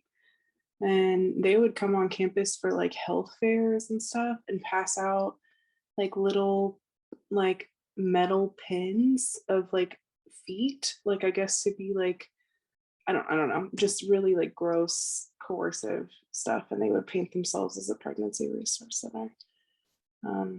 Really shitty.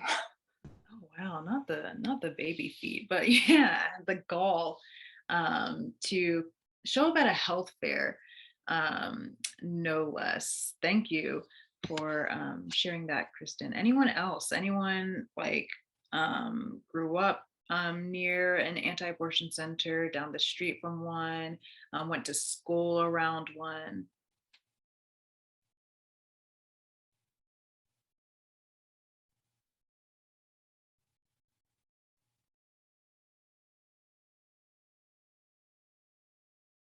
When I was in college, I volunteered as a clinic escort at the local abortion center. And like while I was working there, they put in one with almost an identical name across the street. And it was so confusing to patients.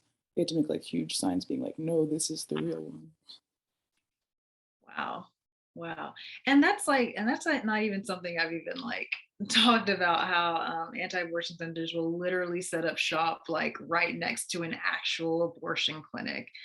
We've seen them name themselves similarly to that clinic. So patients who are just looking for healthcare will, inadvertently go to that center rather than the clinic.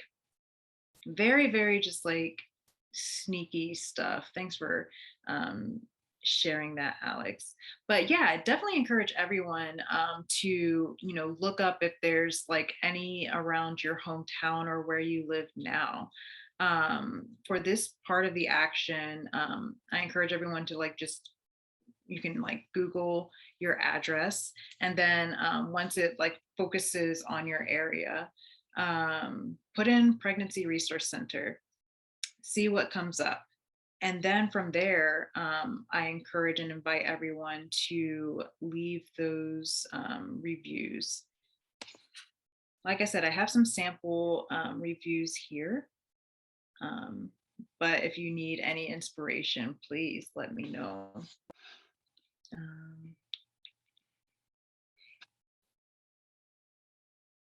So yeah, I guess I invite us to move forward with the actual action. Let me see how we're doing on time. Okay, how about we take 15 minutes to leave reviews, write a letter, do what you want to do, and then we can come back and talk a bit about it. If that sounds good. Oh my goodness, thank you, Alex. There is a resource. One of our coalition partners, Dr. Andrea Schwartzendruber of UGA, she has put herself at the forefront of studying anti-abortion centers, and she's created or helped create this resource called the Crisis Pregnancy Center Map, which you put in, I guess, your zip code or your address, and it will just show you where there are anti-abortion centers in your area. So that's definitely a resource you can use to look up anti-abortion centers in your communities and leave those reviews.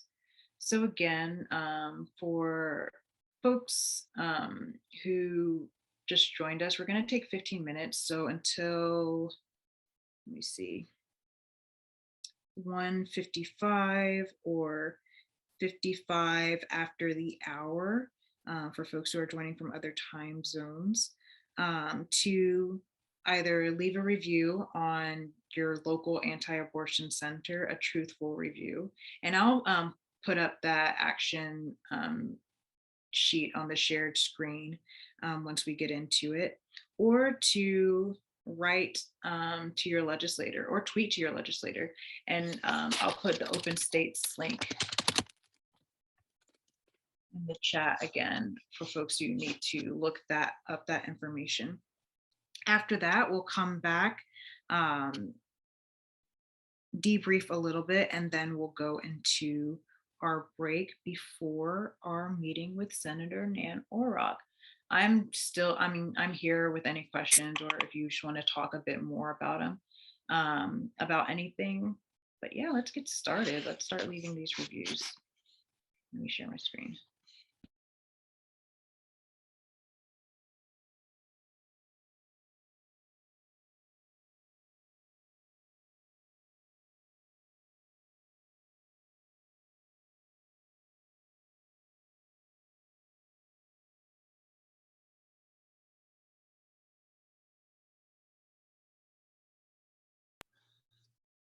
Are there any objections to me playing music in the background, or will that be too distracting?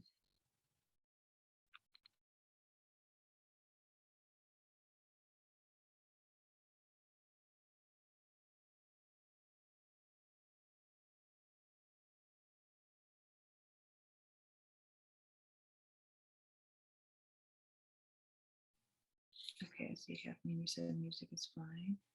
Let me know if it gets too distracting, or if this doesn't work for anyone, and I will turn it off. But it's really just the same playlist I've been playing this whole time.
All right, I know some folks just joined and may still be working on their reviews or letters, but I did want us to have some time to debrief before we shifted into another break. Is that the time?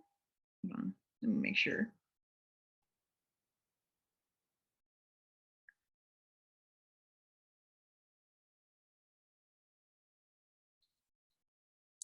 Uh, do, do, do, do, do. Yeah, before we shifted into another break at 2. So how did that feel for folks? Were you able to leave some reviews? And actually, let me stop sharing my screen.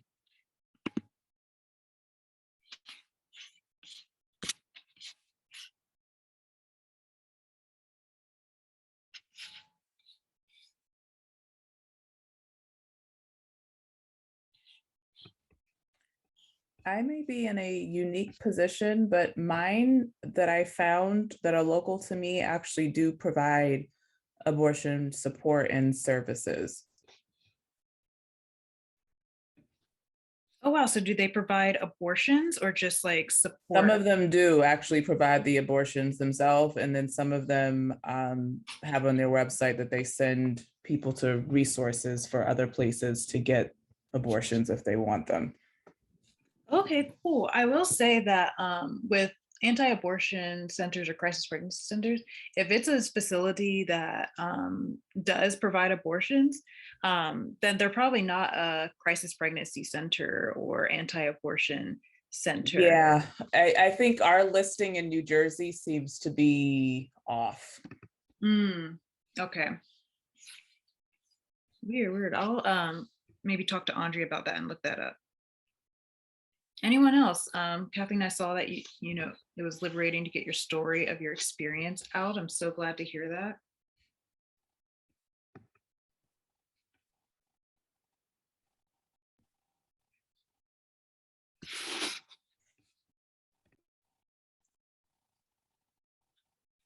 Well, I encourage everyone to host a similar action if you feel inclined. I'm always available to assist with that if need be. Just shoot me an email if you ever want to host an action like this. I've actually spoken to some folks in New York who have hosted a similar action and they thought it went really, really well. So yeah, just let me know. Before we shift into our break, after we come back, we'll actually have the opportunity to talk to Senator Nan Orrock. This will actually be in a different Zoom space. And I'm putting that Zoom link in the chat for folks to be able to copy themselves.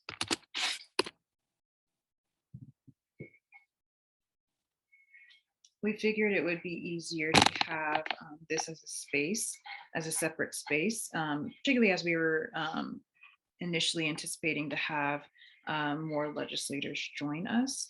So this will be a separate Zoom room. If you're interested in talking or speaking with Senator Orrock, join us there. And then if for whatever reason you're not joining us, I do encourage everyone to rejoin this Zoom that we're on right now for our keynote with State Senator Kim Jackson.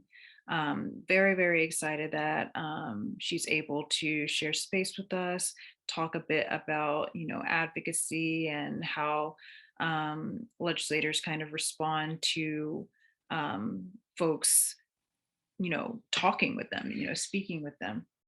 So if you're not joining us for Senator Orrock, again, encourage you to join us in the for the keynote at 3:30. So I guess we will be shifting into break. This Zoom is actually going to be left open, and the meeting with Senator Orrock, I'll actually be joining from a separate space or from my phone instead of my laptop. So join us at what time is it? Yeah, 2:30. And yeah, hope to see y'all there.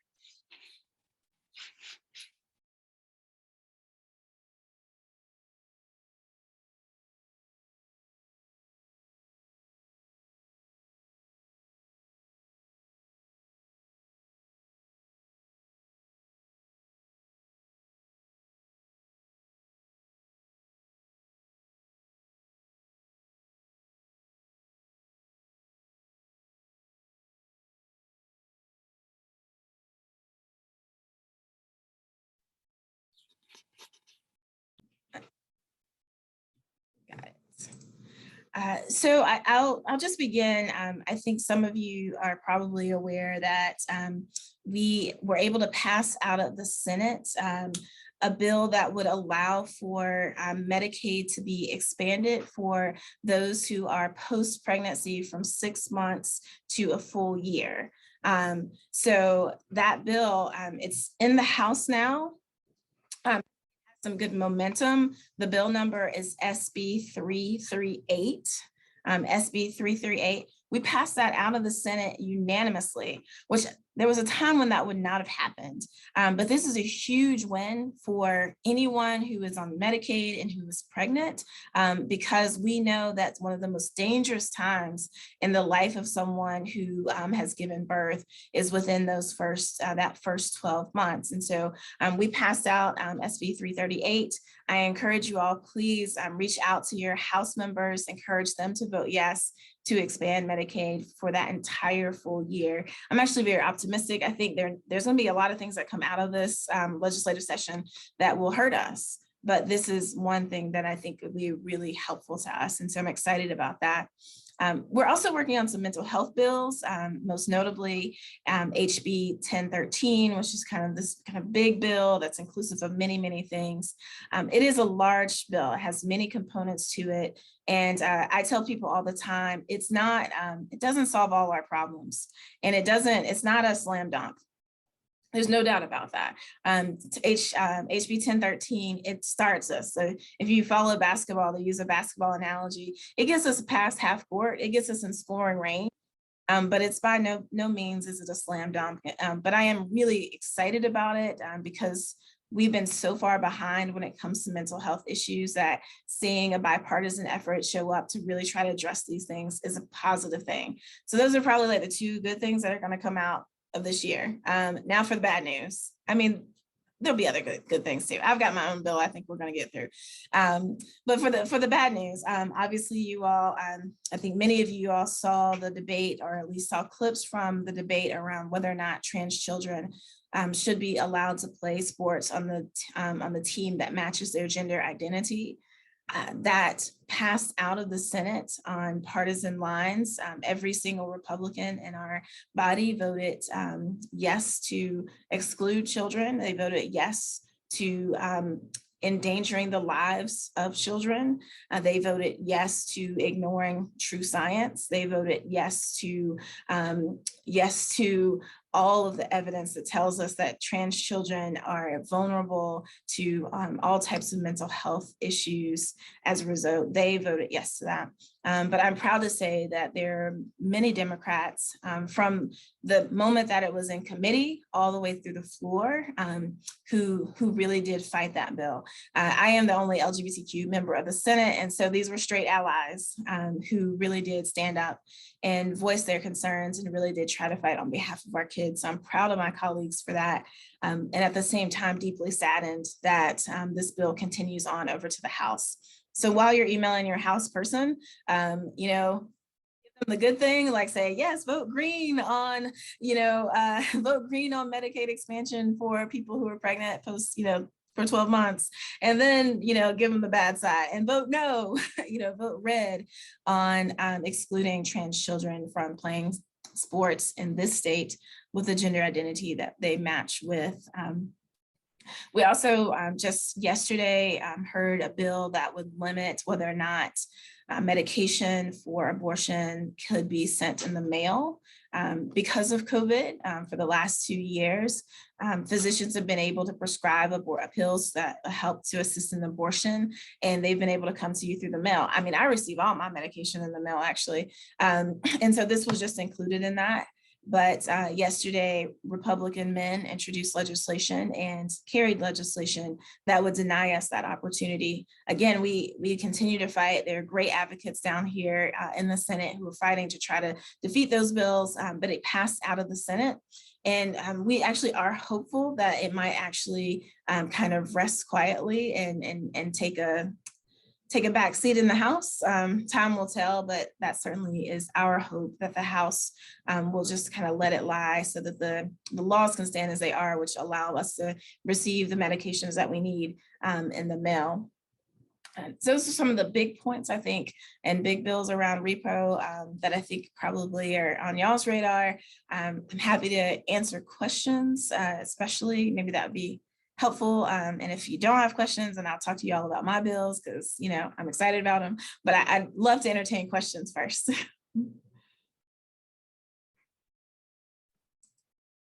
Thank you so much, Senator Jackson. And, you know, it was great, you know, hearing you speak on the Senate floor yesterday in support of trans children, you know, offering access to medication abortion. It was really heartening to see that. If I could kick us off, I do have a question today. Oh, I hope you can stay unstable. But earlier today, we were talking a bit about grass tops organizing as opposed to like grassroots organizing.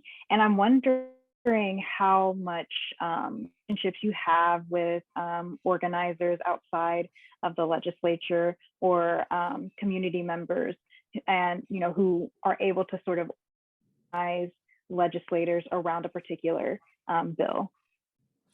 It went and cut out just a little bit. Can you say the last two sentences? Yeah, no problem. I was wondering about the relationship you have with organizers outside of the legislature who are able to organize sort of the legislators around a particular bill, whether for. Did I cut out again? I think I got enough of it. So your question is about organizers outside of the, I guess probably outside of kind of grass tops. Is this right? That you're looking for kind of more grassroots organizing that happens in their ability to access us? Is that general? Okay.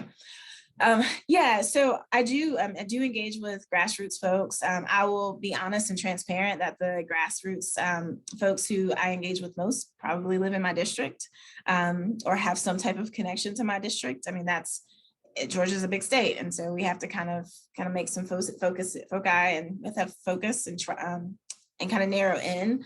But you know, I passed a bill last year that is about stalking, which I have another bill about stalking, but that bill came from people who were on the ground, who live and work in my district and said like, hey, we have an issue. I mean, I guess technically it's a grass top organization insofar as they run the sexual assault center. But really she called me not as the executive director of anything. She called me as a concerned constituent. And just said, you know, Senator Jackson, I know you care about these issues because I've seen you do this work before. And so I want to like put this on your radar. And is there something that you can help me with? And that's really mattered to me. I get energized by having somebody who is, you know, kind of on the ground listening, who has their ear, who comes to me with bills that really do impact people's lives, stuff that I would have no way of knowing about if you didn't come to me, right? Like, I don't work in, there's so many spaces I don't work in, right? And so I don't work in the space of sexual assault. And so I didn't know that there were these hurdles when it came to getting released from your leases if you were a victim of stalking. I had no way of knowing that. So when folks came to me, it was really helpful and I was willing and very much happy to work on those things. So I do have contact with grassroots folks. They matter to me. Those voices are important. I do often tell people it's helpful when you can organize with other organizations too. So it's more than just one voice. So coalitions like the ones that you were part of, I know you are part of Amplify. Those type of coalitions do matter. They truly amplify your issues and your voice. Thank you. Absolutely leave space for folks who may have questions. Any questions from staff, base members, anything like that?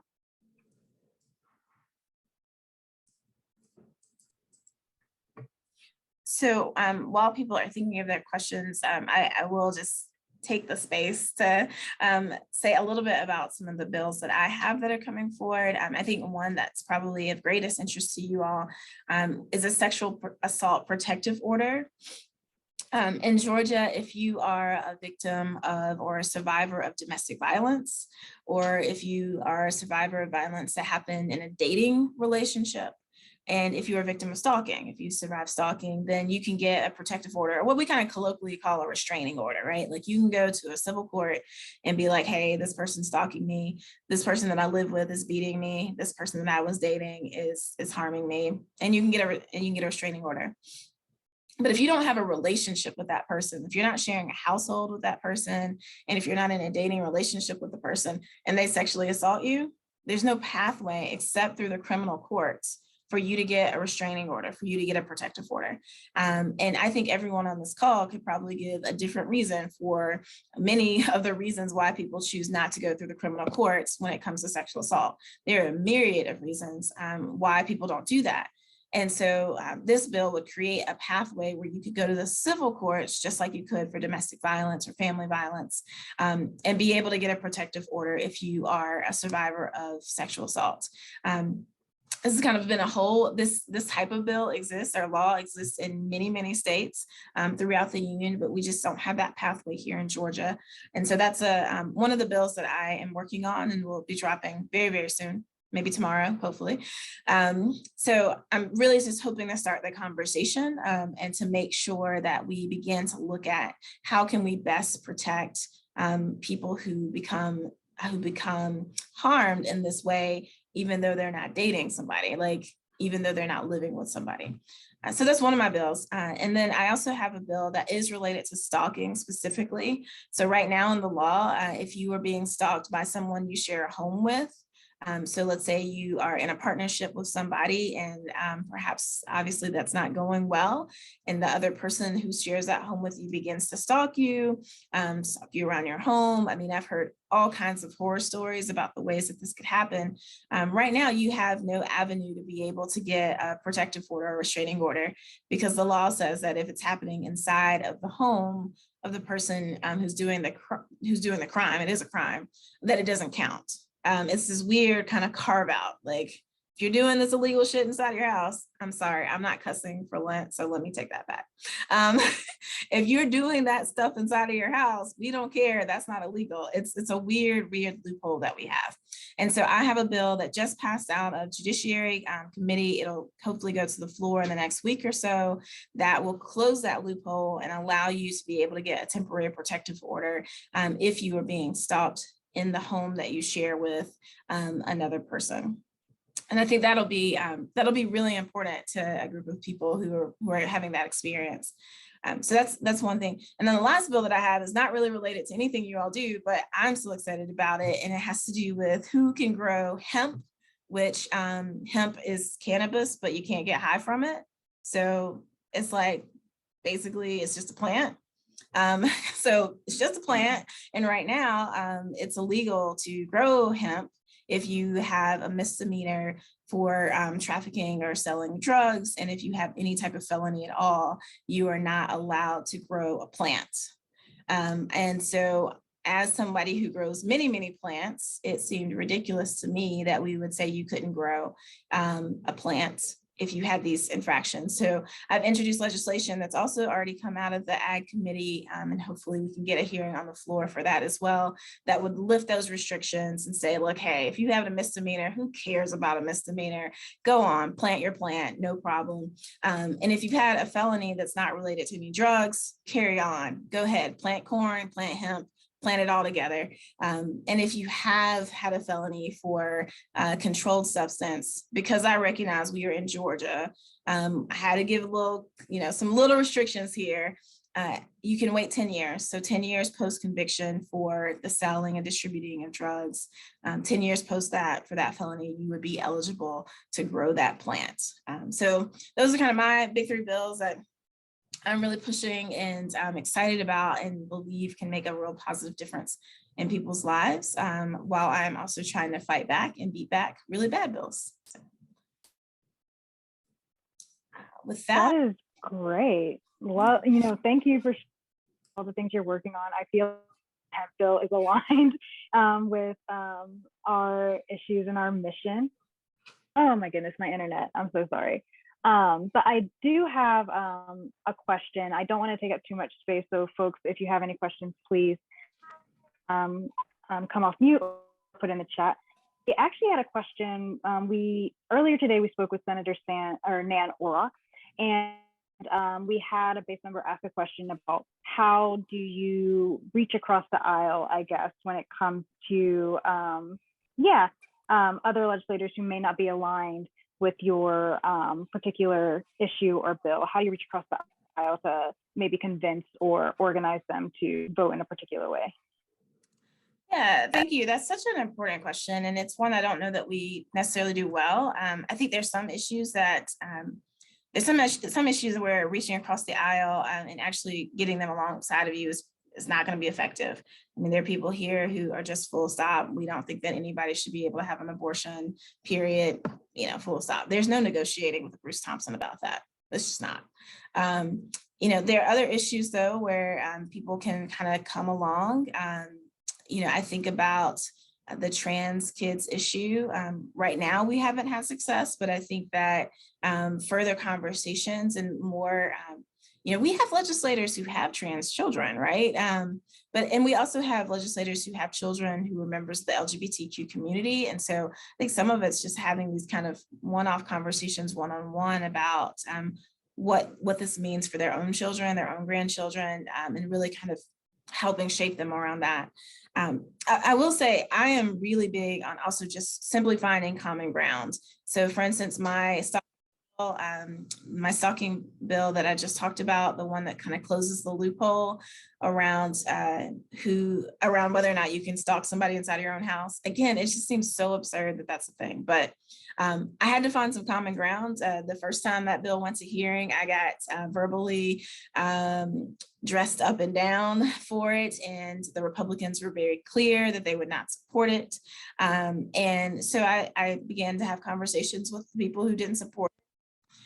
We found some common ground, and basically I got out of the kind of criminal law space and just went into the civil space, which was what I was trying to do anyway. And so instead of changing the criminal definition of stalking to include the house, I changed the definition of what would be considered for a TPO, right? So some of it's just about negotiation and hearing people out, like what are their concerns, and acknowledging whether or not those are real.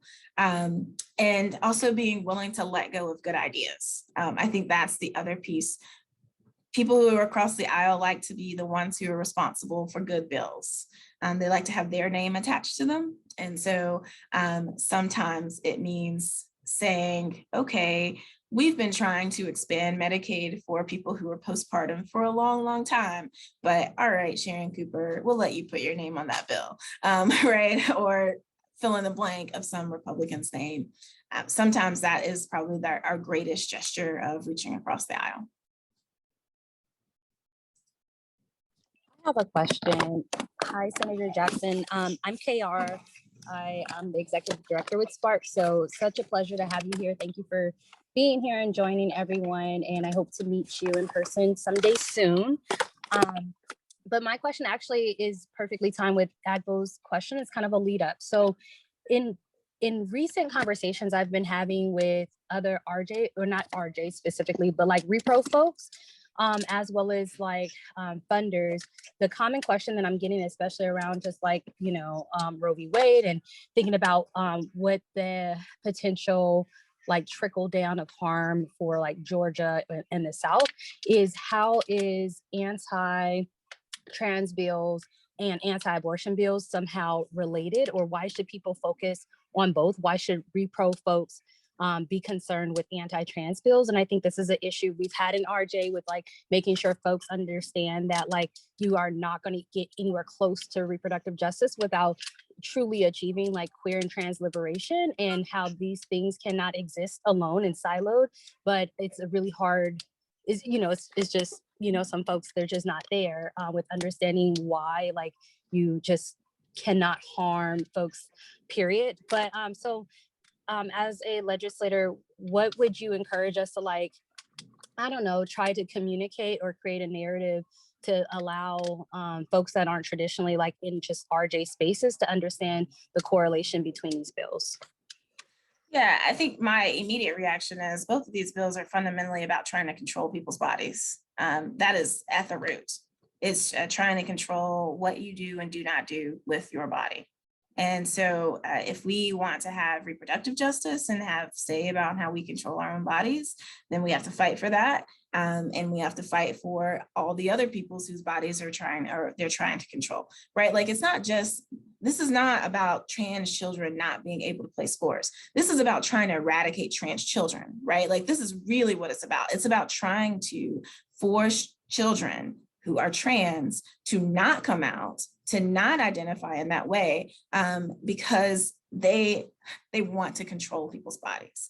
So to me, they're like inextricably linked to one another, and we have to fight for each other. I mean, all of our liberation is caught up in one another's liberation. We all know that. But I think when it particularly comes to these issues around trans bodies and repro, it's all the same root. It's about controlling people's bodies. And it's specifically about controlling women's bodies. That's the other piece to it, right? Like, if you really ask a Republican who, like, what trans person they're concerned about, it's trans women they're concerned about. They don't care about trans men, really. It's trans women. So again, all women are women, right? So this is really fundamentally repro, RJ, like, this is all about controlling women's bodies. Trans women are women. So we got to get on board and fight for both. Thank you. Thank you so much. Yeah.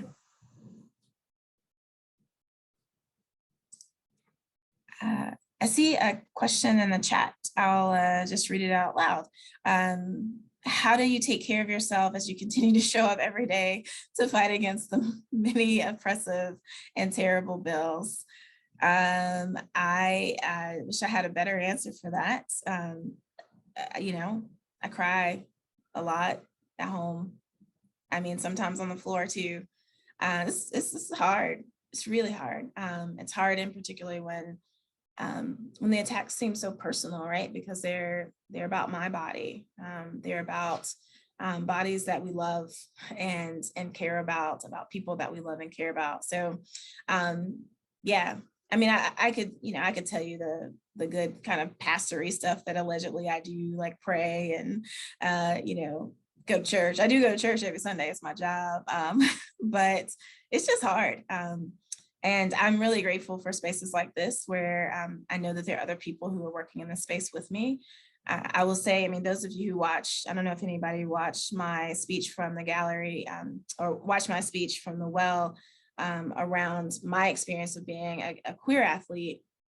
And as I was speaking, the reason why I became so emotional was because I looked up in the gallery and there were, I don't know, 20, 30 little Black girls who came in. They're from middle school or whatever. They were just there for a field trip, but they all like had filed in and were sitting in the gallery watching me. And I knew that I was talking to them, and I knew I was talking about them and for them and fighting for them. And so that just gave me an incredible amount of strength and courage. So seeing people's faces down here that are friendly, seeing the people who are standing up does help refill me. And then I do watch trash TV. You know, it's helpful. My trash TV is where I go. It's my happy space. Thank you all.